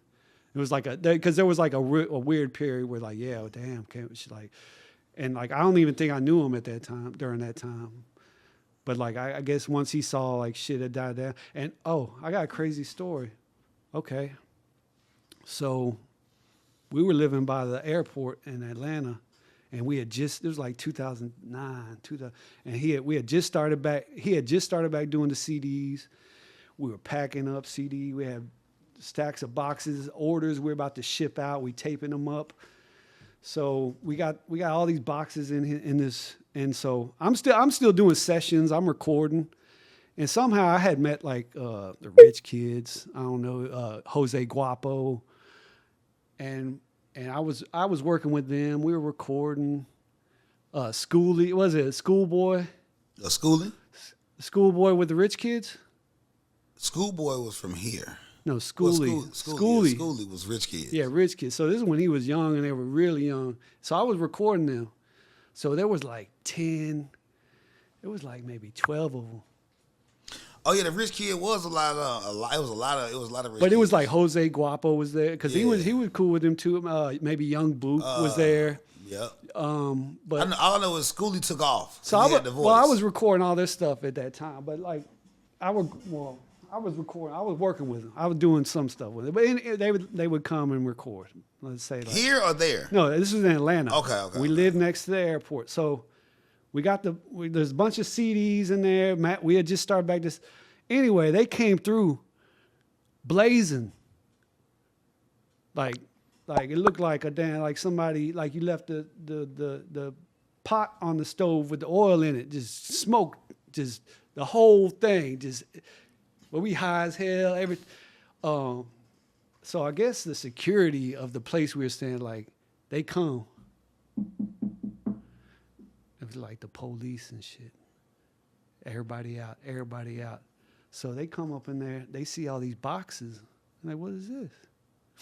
We smell marijuana. What's in these boxes? It's like y'all trafficking big though. Nothing but CDs. So they cut open the boxes, CDs. Damn, you know Lil Wayne? Why you got his music? You know Jay-Z? Why is this? Like, oh, sorry, we don't know. I don't know. They took them. They took the boxes. That's crazy. Took them. They knew what the fuck that shit was. But I guess this was after that drama shit. But yeah, so like that was just a crazy story. How'd you feel about it? We didn't get nobody went to jail or anything. But I think they did the same thing. They questioned us. They do it dope. Like, what do you? They take the dough. Yeah, they took it. They been taking them. And we would ride to the gas station. The police station was like right next door. So like when we ride, like after that, we saw like all the boxes by the dumpster. And we're like, damn, like inside the fence. Yeah. I'm like, damn, these mother. Like let's go get them. Because Matt was mad as hell at me because he's like, bro, why'd you let all these why'd you do that? Because I don't even think he was there. I think he was there today. He was my roommate at the time, but it's like. What you supposed to do? Like, no, you're not taking them out. No, but like I was trying to do a session. I was trying to do a recording session, but it's just like they just came through, blazed up, like just had the whole place smoked out, and then. Where y'all was at again? This was 2000. This was y'all crib? It was like a little apartment that we stayed in. And they were smoking that much. And I had the studio. Yeah, it was smoking that much. And then I think they were going in and out. Oh, that what it was. Like back outside. And then so somebody reported it. Yeah, didn't even know they smelled it or like the security walked past. Or I don't you got know. Empire Mixtape. Yeah. Fucking future Rich Kids in there. Yeah, Rich Kid. They got the Rich Scrag Kids, Lee in there. Jose Guapo. Jose Guapo in there. Young Boot. Yeah, and you calling the fucking police by some They way. kicked everybody out. I'm glad nothing, like, you know. But it was like, damn, man, like what, like I can't sell. Like, can we sell mixed CDs? Like, or should we sell it? Is it legal? But we just kept going. It was a gray area, but it was like shit. Fuck it. We ended up moving to a house, like the house where we had the studio, where, you know. But I did most of the stuff with duct tape. But yeah, I was the first one to record Trouble when he got out. He was locked up. He was locked Trouble up. used to stay. R.I.P. Trouble. Yeah, R.I.P. Trouble, man. What's one of your best Trouble I stories? like Trouble, man. I like just grinding when he first got out, just like nonstop. Just like I was saying, like how me and Small were doing on Christmas Eve. It was like it didn't matter if it was a holiday or what. It was just weird. It was just working. And I did like his first CD or two, like production and engineering, but White Boy D was trying to work his way into the situation. So White Boy D would take him to like other studios and stuff to record. So it's like I wasn't doing everything, but I did a lot. Like for the first few albums, I did a lot of recording with Trouble. Like he was a cool dude, man. I never had an issue with Trouble. You know what's crazy man. about that story? It's full circle. What? On the latter part of his career, he was working heavy with Mike Will. Yeah, Mike Will. That's crazy. Yeah, him and Mike. How? But see, Mike Will started and King South started their career. Is how Trouble ended. That's crazy. Like. Yeah, but I feel like there's a reason for that. It's like because like everybody kind of knew each other, so it's like I don't know if Mike knew that me and him were working or not, but maybe he saw that he was working with me, and then maybe that he was trustworthy, or that maybe he felt comfortable working with him because he knew me. Or I don't, you know what I mean? So do you and Mike Will still have a relationship though? Yeah, I talk to him every now and then. Not like a deep relationship, but like, you know, we'll text each other here and there. He brought me to his. He got a nice big compound. Like, I've been there a couple times. Just but like, yeah, just like this. Just to say what's up, man. He'd be like, man, record my girlfriend for me, man. I want you to work on it. And I'm just like, man, I ain't feeling it like that no more. Like I'm not. How much money? Listen, how much money do you have to have for Mike Will to ask you to record his girlfriend? You want me to work with her on like some alternative, like, cause Mike Will always fuck with me, bro. He like my scraggly stuff. Listen, you know what I mean? He like my music stuff. Let me get this out real quick. I got one question. But like I love Mike. How good is Mike's the man. I watched him from a kid. He was like 18 when I first. And Mike will ask you, hey man, I want you to work with my girl. You know he gonna put the bag behind it. You know he got the machine. No. It's just like I think he was just trying to like make her make her feel like he's trying to do something. You know what I mean? Then y'all come out of the studio with a hit. You think he ain't gonna do nothing with it? But it's like at this time, it's like I had moved on. I had like other stuff going on. So it's like if it ain't like some M's or something, it's like what's the point? I got my own stuff going on. You feel like you fell in love with like music? I lost a lot of industry? passion, bro. A lot of people I work with got killed, and then I just seen how like who?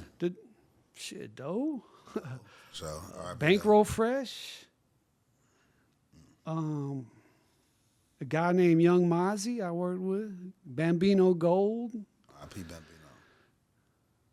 Naughty Shawty. Damn.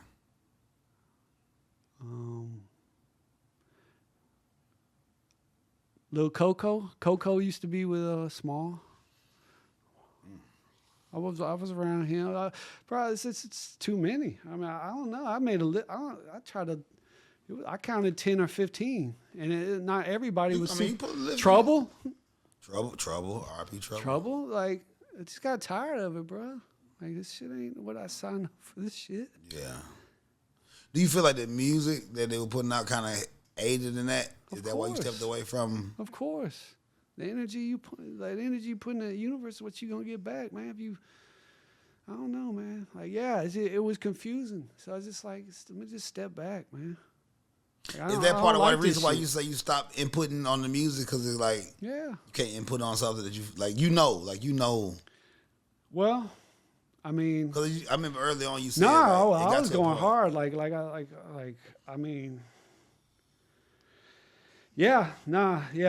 looking back now, it's like, damn, man, what did I contribute to that? You know what I mean? Like, I mean, but if you go back to what they said, all you did was push the fucking record button. You ain't helping write the bars. I did though sometimes. I would tell it like that emotion. I go I fuck that. Go in on this put that energy in motherfucker. that Go in motherfucker. on this motherfucker. Like fuck him. Like fuck that. Like we the best. We bad. We, you know, just egos. It's like, man. I mean, but bro, you need that in the studio though. Yeah, I know, but it's like, it's like, But I understand I what grew you're up saying. with hip hop, bro. It wasn't about, there was no death. There was no die. I had made like a little manifesto on MySpace. I was like, I want to end racism with my, you know what I mean? Like through my work, you know what I mean? Making music. I want to, you know, work with black and we'll end racism together or something. Like that was the beginning. Like that was my naive, dumb young ass. Like, you know, we're gonna change the world. You know, Was it dumb and naive? we're gonna change the world with our music. We're gonna change it. But like, as time went on, like that ain't what happened. The world definitely changed. And people got killed and people died, and then it's just like, what are we doing? Yeah. Like, what is it? Like, what? This And ain't you were what right there. Like these are like yeah, well, I it's didn't one- sign up for this. like you're actually seeing these people start their journey. Yeah, I'm seeing it from Seeing nothing. them go I from remember, nothing to not even know how to stack a verse properly. right, to maybe not Having to use the vocal line because motherfuckers can't even say the words. vocal line, To now they're making music that's not only getting receptive, but the people are embracing them. Yeah. And like you say, that energy you put out is what you're going to get back. So even if it was just the music, or you talking about your growth, your childhood, or whatever the case may be, Yeah. when you like people don't understand like the music is like chants. You damn near doing seances when you repeating that Frequencies. shit. Oh yeah, you got to It's repeat your energy. favorite joint. Yeah. So you Yeah, you unknowingly you pulling that shit in. Yeah, exactly. Like the most eerie shit to me was with Dope B Project with the Baby Jesus. Like the whole like Yeah, you gotta be careful what you speak into he existence. damn near predicted his death exactly how. Like Yeah, you Biggie, a lot of people, like Yeah, and that's what I started. I was like, what is going on, man? Is this like it's like a weird suicidal type of ritual? Like, what is going on, man? It's like I don't want no part of that. Yeah. And it wasn't just artists I was working with. Look at other artists that would get like Dolph and like just different. And it's like was like the path. It's like blow up and then get killed. Like you spend your whole life trying to get here.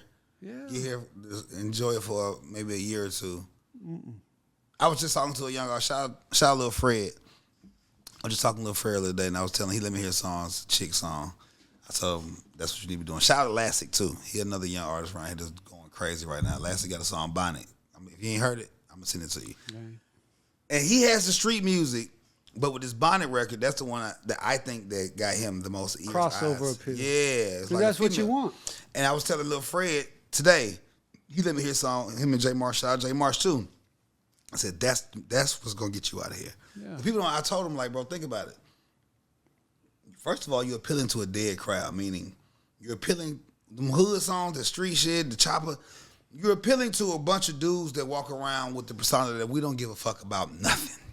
I don't give a fuck about my life. The fuck I give a fuck about your dream and your new song. So you're already fighting an uphill battle. Yeah. Then if in the event that slight chance that shit work, now your fan base is cultivated of people that either agree, identify, or want to emulate that lifestyle. So once you do work your way up to get in a crowd, a club full of 500 people, you look into a crowd, and it's 500 motherfuckers that don't give a fuck about nothing, ready to die, shoot, see a kid. Yeah. Like, look what you look at the community that you've built. Yeah, and it was spilling over to like performances and stuff. There was Because that's what the crowd is. That's what the aesthetic is. Like R.I.P. Doe. Like, and then it just seemed Doe like was that's a what great people guy. wanted. and They want the drama. They want the mess. They want the craziness, the murder, the blood. It's like that was like it was like. well, man, people love to they'll dance to devilish. it and whatever. He listening when you see it, it's like, oh shit.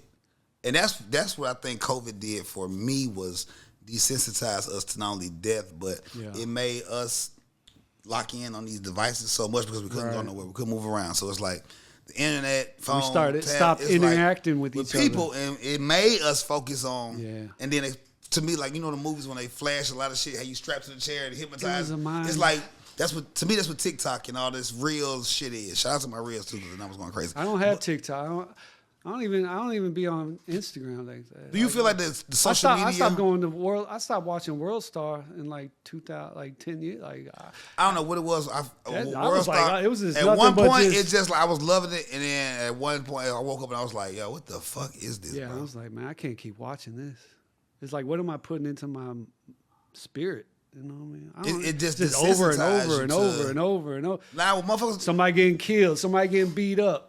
Somebody You remember like when somebody something- used to it's die like, and like damn. motherfuckers would like cry publicly and like a group of motherfuckers would just huddle and cry? Yeah. Now a motherfucker die and it's like they start planning like balloon releases and just post, and it's like y'all trying to make sure that the shirts, the RIP shirts match the balloons at the balloon. Like it's more of a It's crazy. thing for content. You make yeah. sure that you match it. Like it's just, I don't know. It's It's like a whole new world, motherfuckers see somebody RIP Quez, man. Like different world. motherfuckers will see you damn near die, get killed, murdered. The street code, you ain't gonna say nothing. But the clout bug, you gonna record them. You will sit here, instead of picking up the phone and call 911, you'll sit here and watch a motherfucker die. Yeah, You'll watch a motherfucker bleed out for that 45-second Right. video. because you're gonna go viral, and that's more important than saving someone's life. Same thing. I guess. I don't know. mean, Like God, like help me if that ever happens to me. You know that I do the right thing and help the person that's in trouble. You know what I mean? And instead of pulling out my phone and trying to document it. Do you feel like you carry that around with you though? Like the artists, like the close friends, the artists that, like, because I don't feel like you can put that weight. Yeah, on we were yourself. anybody I work with. I feel like it was some type of like, yeah. I mean, Only reason I we feel spent like a lot you of time together. The only reason I feel like you being unfair to yourself with that is because the amount of weight that I feel like that you've shown. I'm not even like that you've shown that you carry with that. You don't give yourself that back when it comes to your flowers or what you've done. Like you shun that shit to like, I'm just a guy. I just did that. Well, It's cool. I mean, I like downplaying my accomplishments. Like, But then if that's the case, then you have to downplay your involvement or not saying don't take no accountability. Because you was in the studio. I don't know. You could have told a motherfucker, hey man, when you said that, no, say it. Say, bitch ass nigga, we caught you at Foot no, Locker. that's how it was though. Sometimes, like, well, I mean, I don't know. I guess Allie can verify this, but when we worked. Did you tell Alley Boy to go whoop Young LA ass? Yes or no? No, hell no. Okay. I'm just saying. But like, I think we laughed about it when he came back to the studio. Like, damn, man. Like, but like, it was wild. Like, damn. Man. Have you ever caught yourself in a situation where like these my bros, like this fam, like you, because you was. That's one thing about you. I say when you fuck with something, bro. Like I told you in the beginning. Yeah, I tried to. You go all the way with that shit. Like I try to play my position. I thought you were the white rapper with Long Money. I was Scraggly. Did you have a verse? But I wasn't trying to rap. They just. Did you have a verse? I had though? made a CD.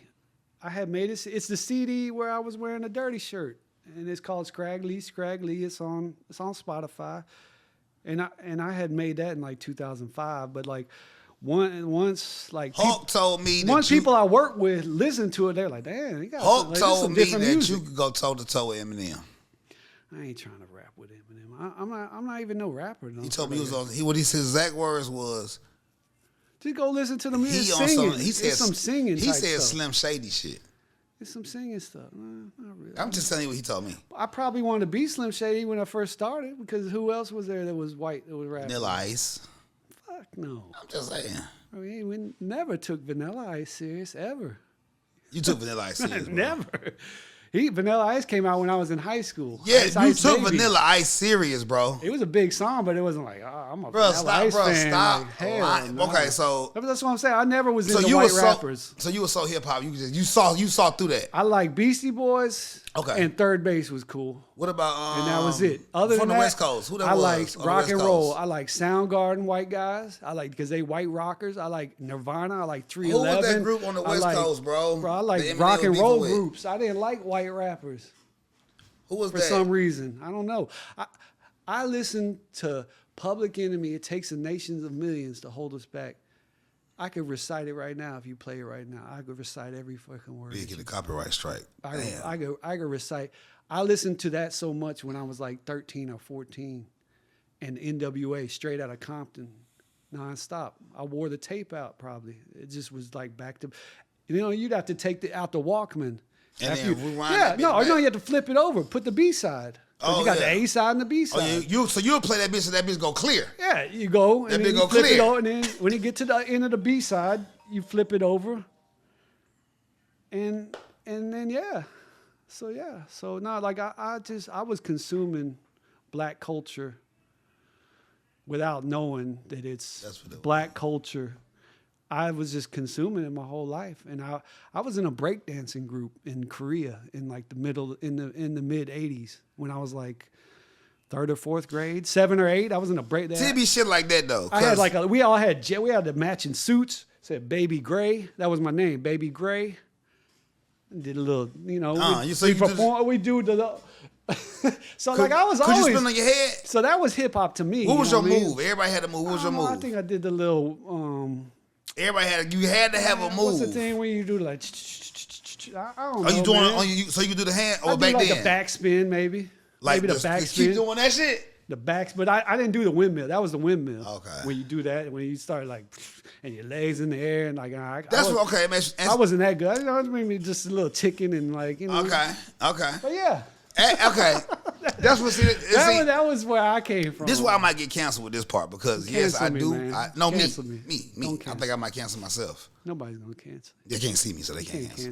Cancel. You can't cancel the voice. Yeah, you can't cancel. You know what I'm saying? But nah. Yes, I believe like you can originate some shit, right? But that I'm not. And me being a former, well, I don't say former, being an artist myself. I never felt like it was black culture, white culture. So it's like it's music. It was American culture. If it was like we hip-hop. make music, it's just you're part of the musical culture. Yeah. You can't be like, oh, you white, you want to make music, go over there with the punk rockers or the pop. You black, you gotta.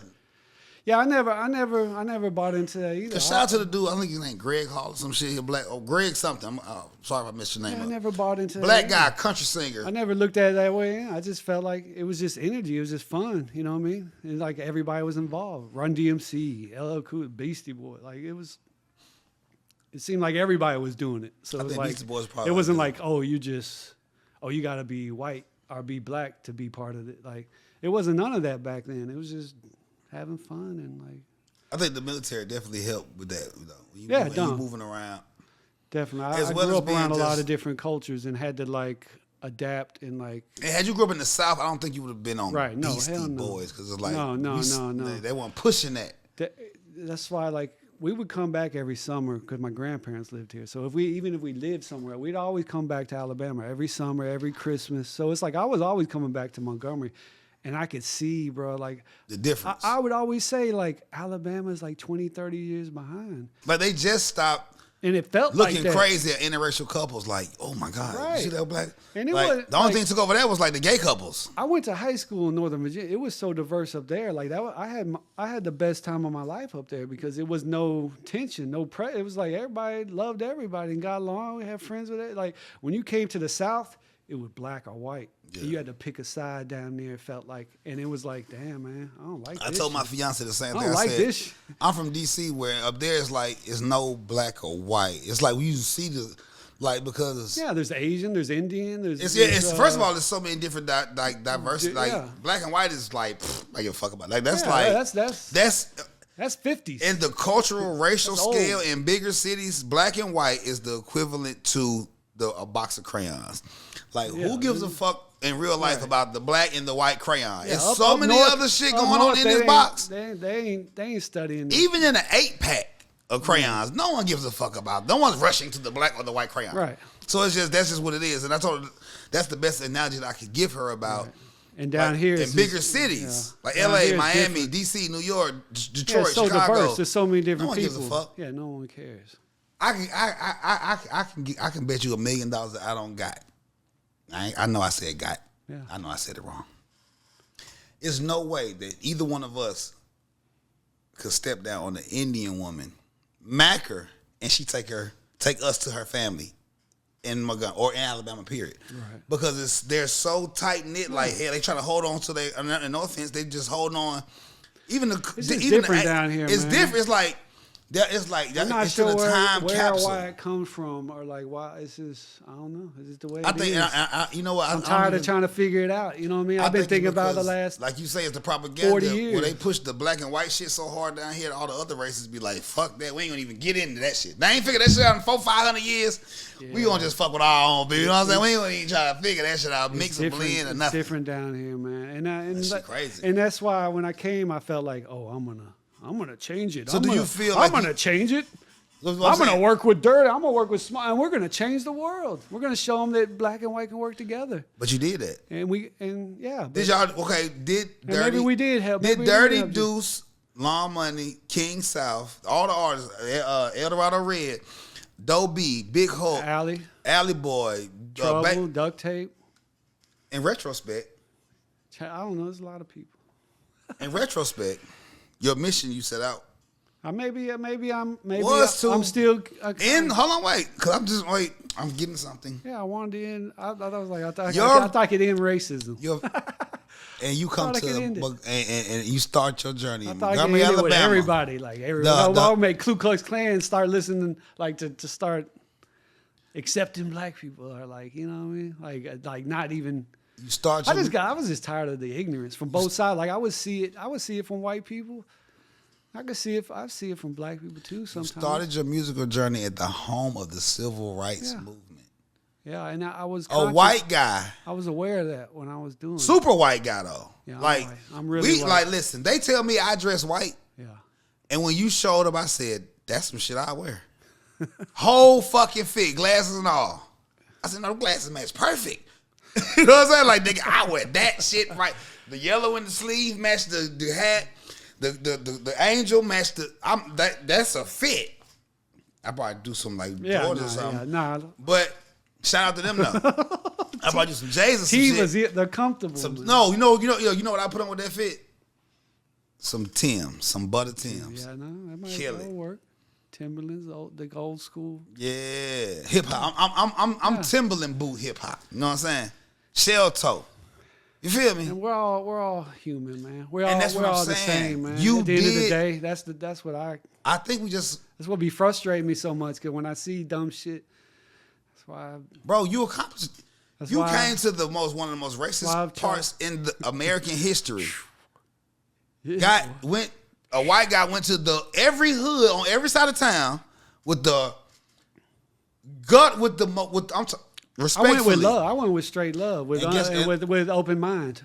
I didn't. And you were a part of every artist from this city that made a mark and changed the game. Round of fucking applause. I think this is you complete your fucking.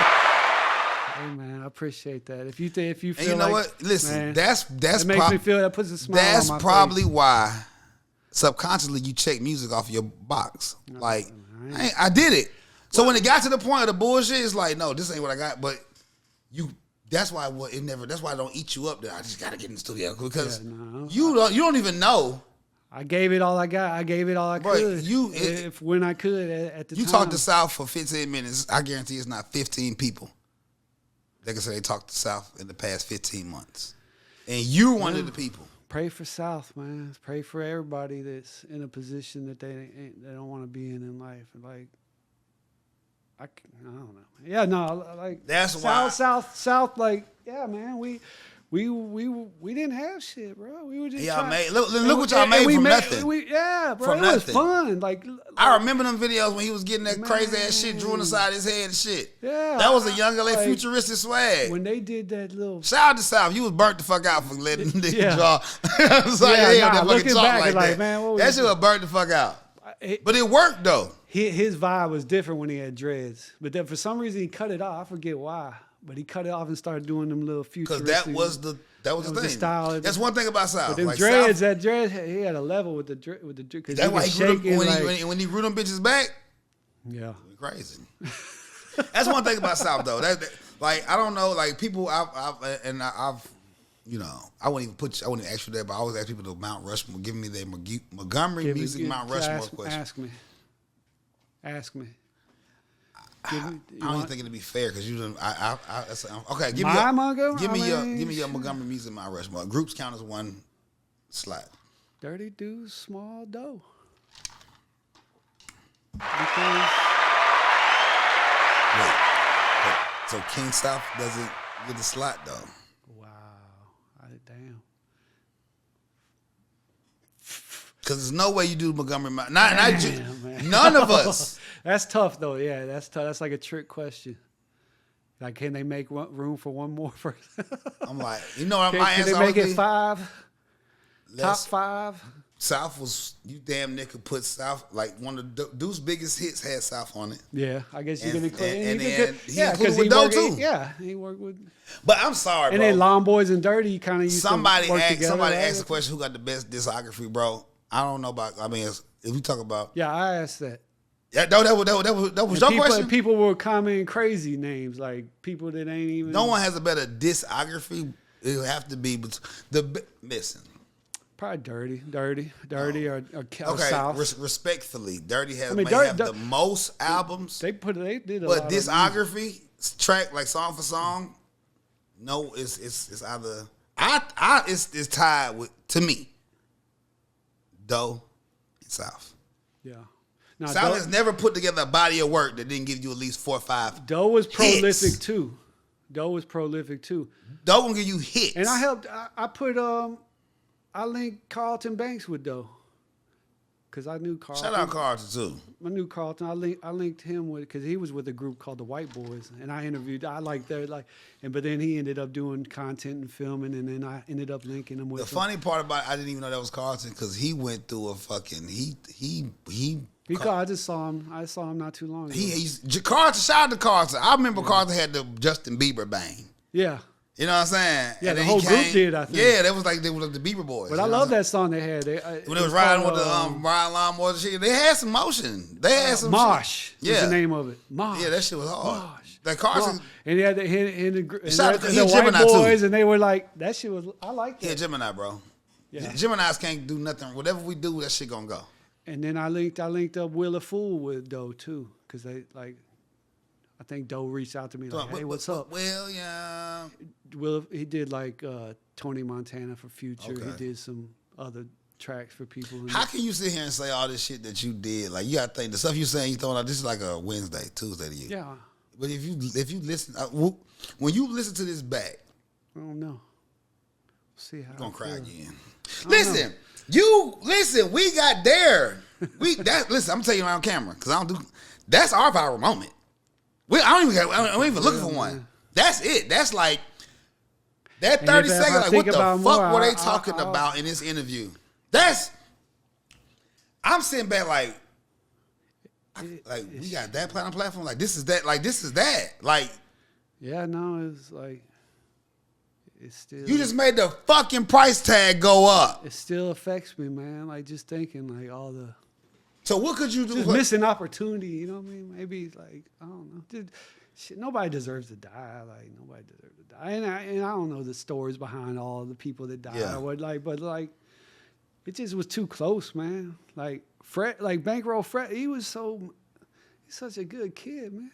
I don't understand how it's like you get right there. Right there. Like, Doe was right there. Well, I knew South- Fresh before man, nobody knew about Fresh. He come through because Matt knew him.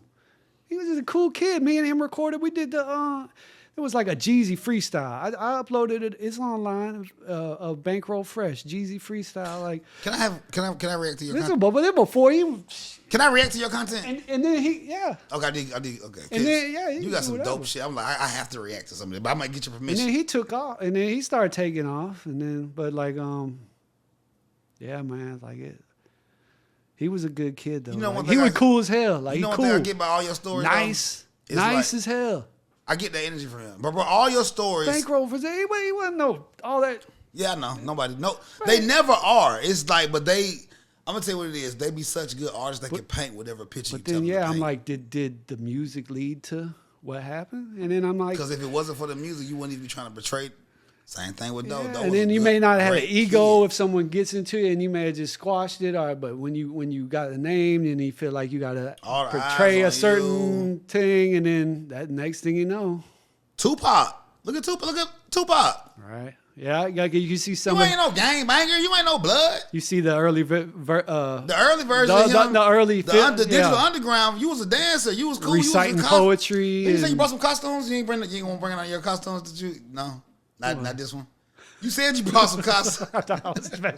I just had some. I'm just bullshitting, bro. But nah, like what else is there to talk about? I mean, we discussed everything, right? I think this. I mean, listen, bro. It's just like if I gotta come back, I can. Like, we need to clear up, but like. Nah, listen, bro. I first of all, I want to give you,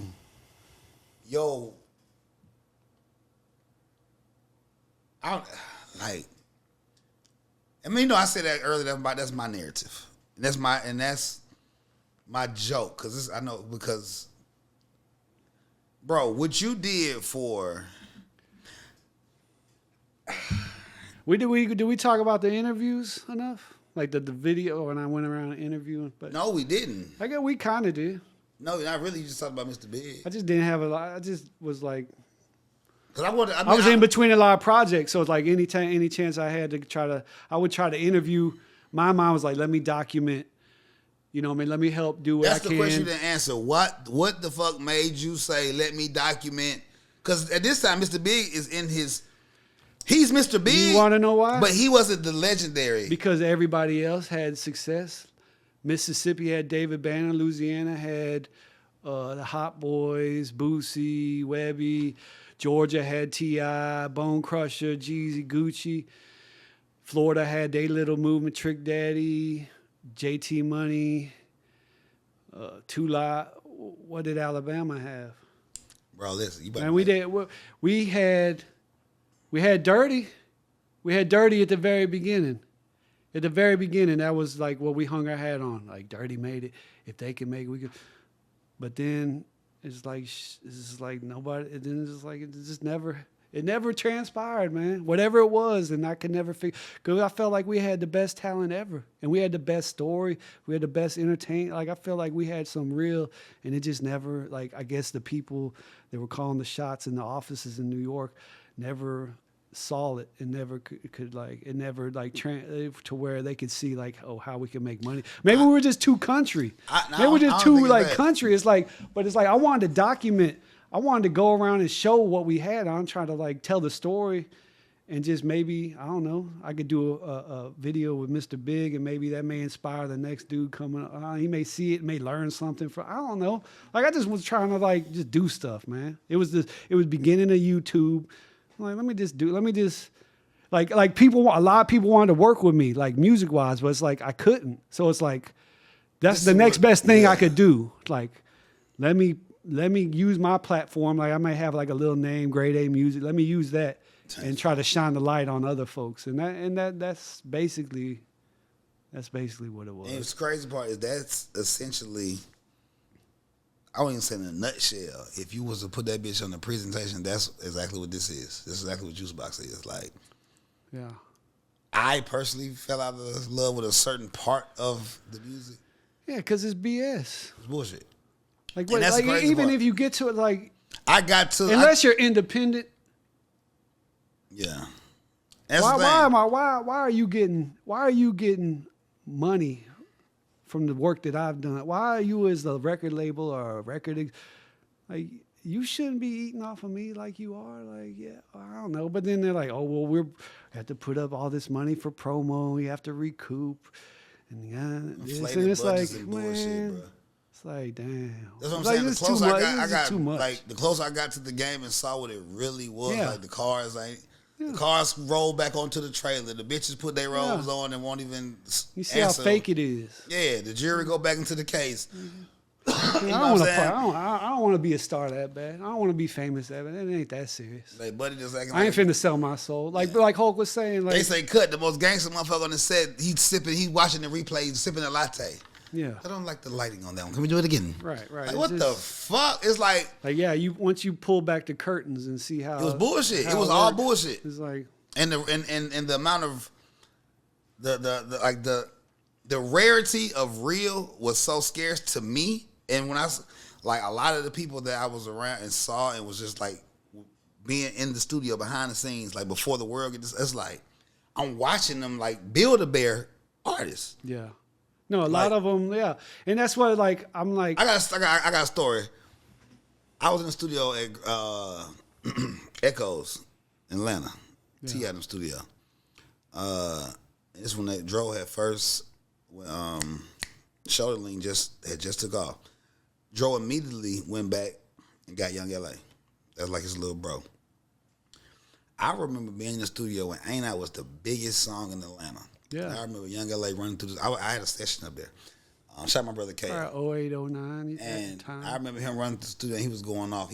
I remember him cussing at Hannah. I remember cussing at, back then, I don't think Falon wasn't there.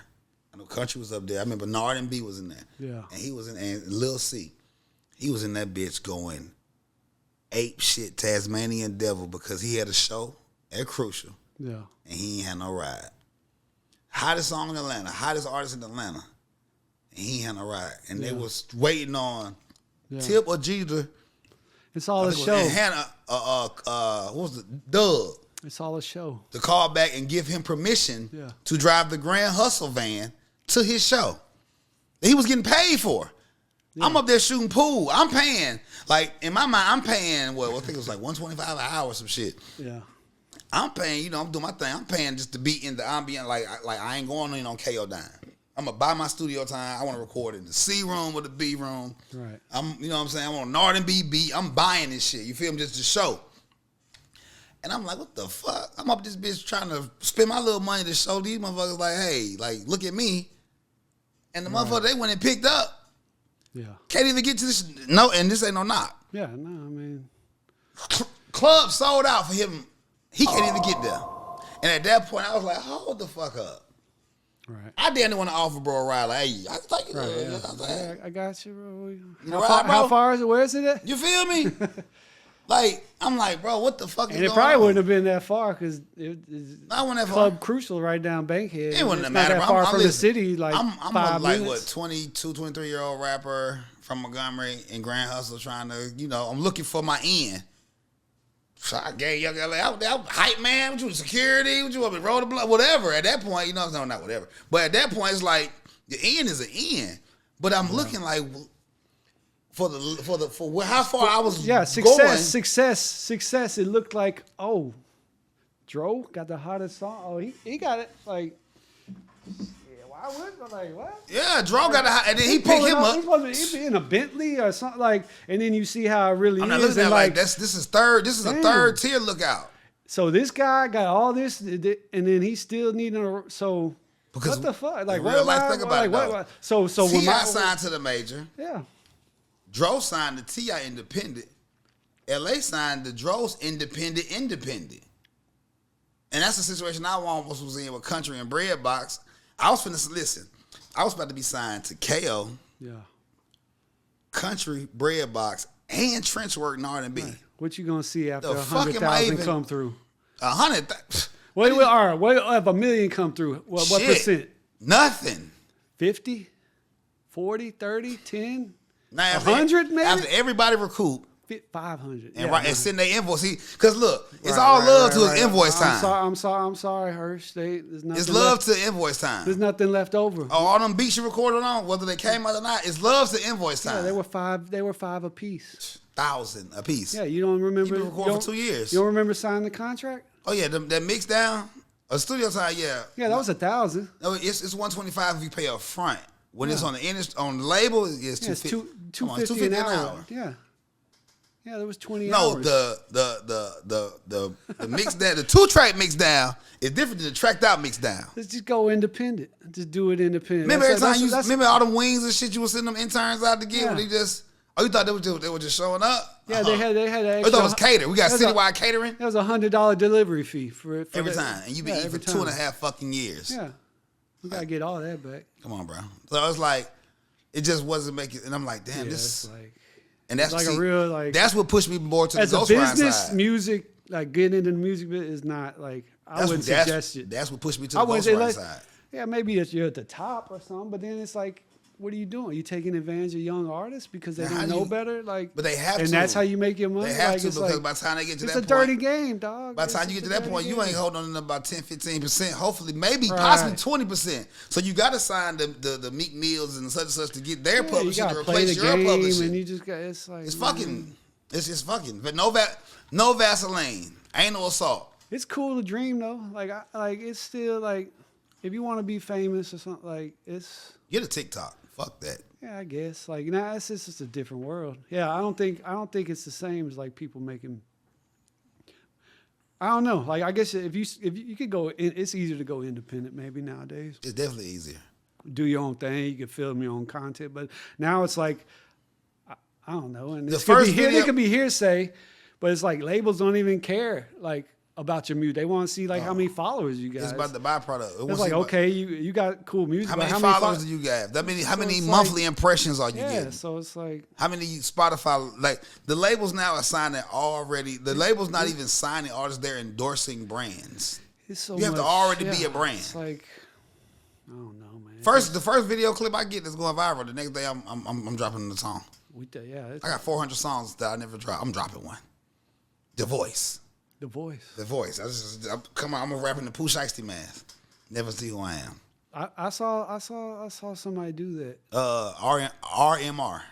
There's like there's so many different like. I'm definitely I'm gonna do my music and you'll never Like I see think my a dude, face. he just uploads his freestyles or something. And So then once I'm he done- he goes crazy, but like you can't see his face. Yeah, I and think when he I'm wears, because like, when I'm done, I'm done. And I don't want nobody. I want the money. I don't want the fame.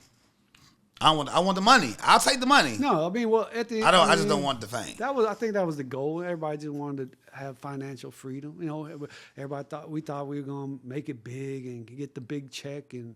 Bro, And then- you and owned Empire Mixtapes. I don't give a fuck if it was for 2 weeks. You owned it. That is a staple. Now, that's what I'm saying. But that was after like It does not matter if I it was just wholesale. It was if like I a got- business at that point. If I get an email right now saying that I am the sole proprietor to live mixtapes, I don't give a fuck if it's it was somebody. Empire, man. It was nothing online. It was just straight. That's more. That's Just like you know. Okay. it That's- wasn't nothing glamorous to it, bro. We were dealing No, with not to y'all, but freaking But that's what made it so important to us. cheap ass Indian motherfuckers that work at gas stations. Shout out to the cheap ass Indians. that Like work we gas ain't stations. paying like how much $1 per CD? No, do 80 cents. No, do 70 cents. Do 60 cents per And they gonna CD. sell for $5 Do a CD. 50 cents. Do 45 cents. Do 30 cents. Like, bro, it costs us 45 cents to make it. Do 46 cents per CD. We want 5,000 tonight. Like, so I'm gonna make 550 or what am I gonna make? $50 off of fucking 2 days worth of work? Like, hell no, man. Like, it just got to us like, man. What do you think killed the game more? Was it the digital era or the streaming era? They just streaming both of everything. I mean, they stopped taking. I mean, I CDs. think at least with this. Okay. As far as the game, hip hop, game, yeah, rap, just- just the internet as a whole, man. Just music just became too accessible, and then the technology behind it was just so easy to make. Like anybody could get a computer, Fruity Loops, and make a beat.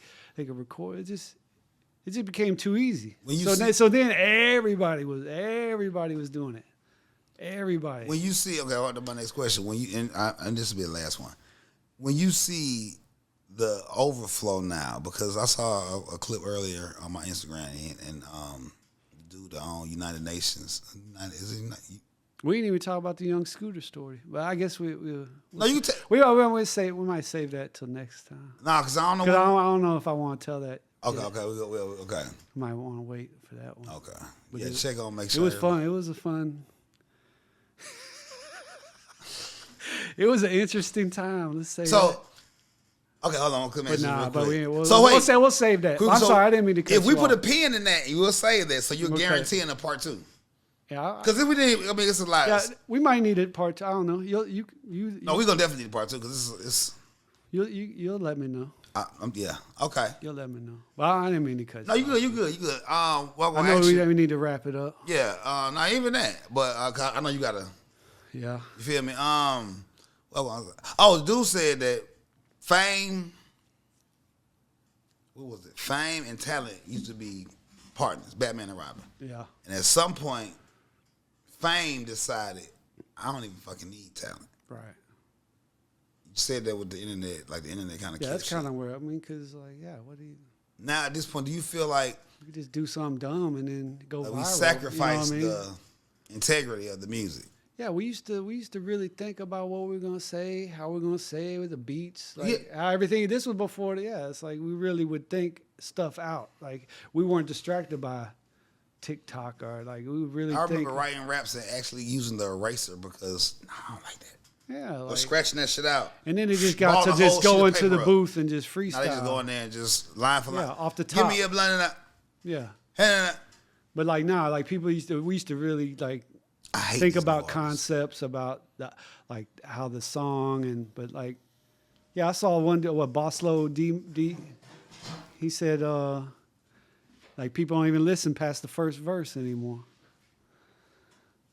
So why even make a second verse? They're like 30-minute songs now. My Hirsch left, so let me see what he got in here that I can take. I'm gonna take these headphones, see if he notice. They're nice. I need some new headphones for my gaming system.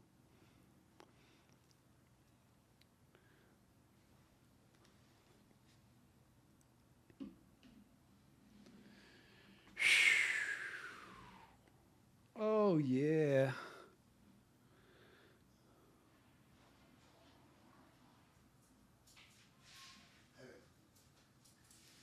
Oh yeah. But yeah, no, I just damn, I was about to steal these. The game you play game? No, I was just gonna steal. Just steal, just I just wanted to see steal. Yeah, sometimes you gotta scratch that itch. You gotta scratch that fucking itch. This is a bad habit of mine, bro. Since I just got like like a souvenir, like I got this for Hearst. Juice box. Juice box. This is juice box on souvenir. Oh, before we end it, okay, so we definitely got part 2 coming, right? We got some shit we got to talk about. You'll let me know. I definitely need to drop before you get up out of here. What do I need to say? I need the grade A, or no, you Grady now, right? I need the grade A joint. I'm sorry. What's up, man? It's grade A music. Scraggly. I'm here with the juice box with Hirsch. I'm here with Hirsch on the juice box, and you cried. We cried together. I cried, man. I cried back here. I'm emotional, and I'm not afraid to show my emotion. And and Alabama, Montgomery, Alabama means a lot to me, man. Like I spent a lot of my time here in my life, and I gave a lot of my time, and the people I work with, like I always hold dear to me, and like I consider them like family, and I appreciate everything anybody ever did for me. They let me in their house, sleep on their couch. Like gave me a meal, whatever it was, man. Like I'm thankful and I'm grateful, and I do love Alabama, man. And I do talk a lot of trash on the internet, and I want to apologize, man. I said something about 6 years ago. I made a post that said, "Give up music, don't do it. Like give it up, you'll never make it." And I apologize, man. Like I shouldn't have said that. Like chase your dreams. Go after whatever you want to be in life, but make sure you giving it your all, and it's not a game, man. And you got to take this thing serious, and you have to really put in the work in, and try to learn from as many people as you can. But yeah, so like I don't think I'll ever stop trying to help people, but I just don't know if that's where I'm at in life, and I'm in the position to help as much as I used to, as far as with the music. But I don't even think you understand how much you just helped me today. The platform, just not even just I don't even talk about no platform shit like popularity shit. I'm talking about. I appreciate you, man. I'm passing the torch. Like if I did have a torch, I feel like you're carrying it right now, and I feel like by interviewing that mean the most. That shit means so much to me, bro. By touching the bases, you know what I mean. You got to go back sometimes to go forward, and like. You know, we just touching on some things, and then so we could all heal.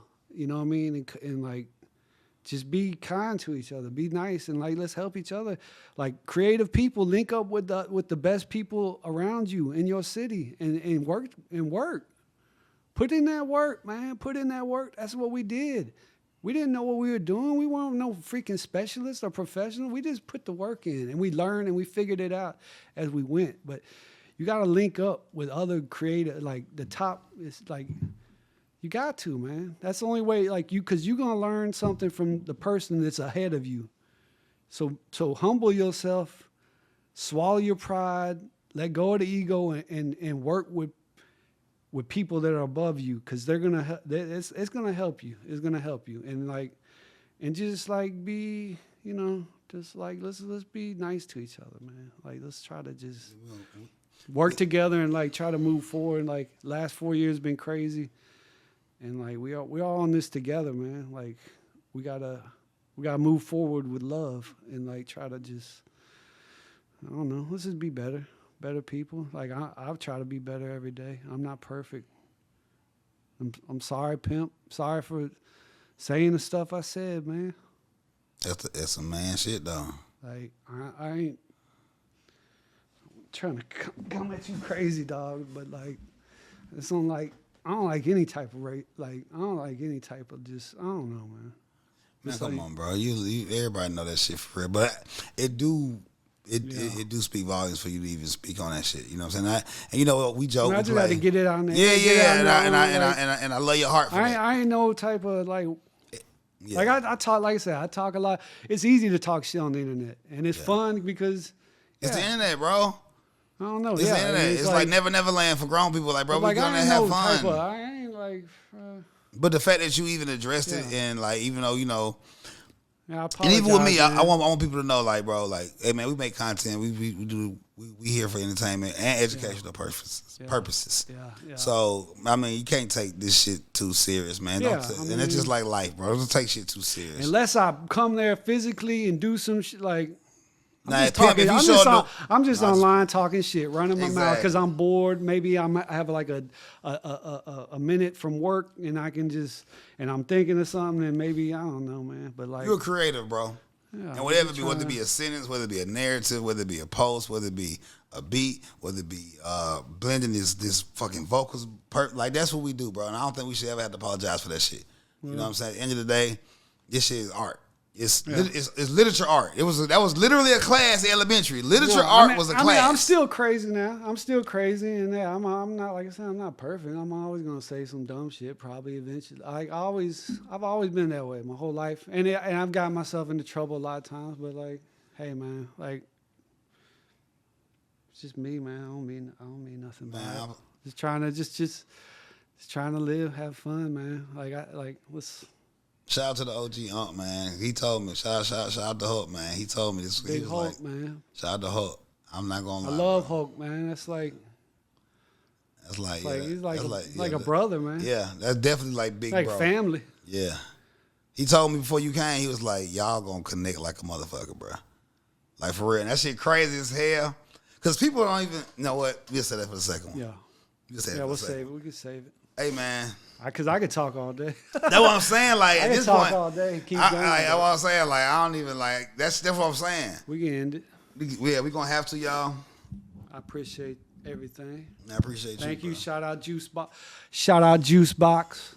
And we out. This. I'm passing the torch. Grade A music. Passing the torch.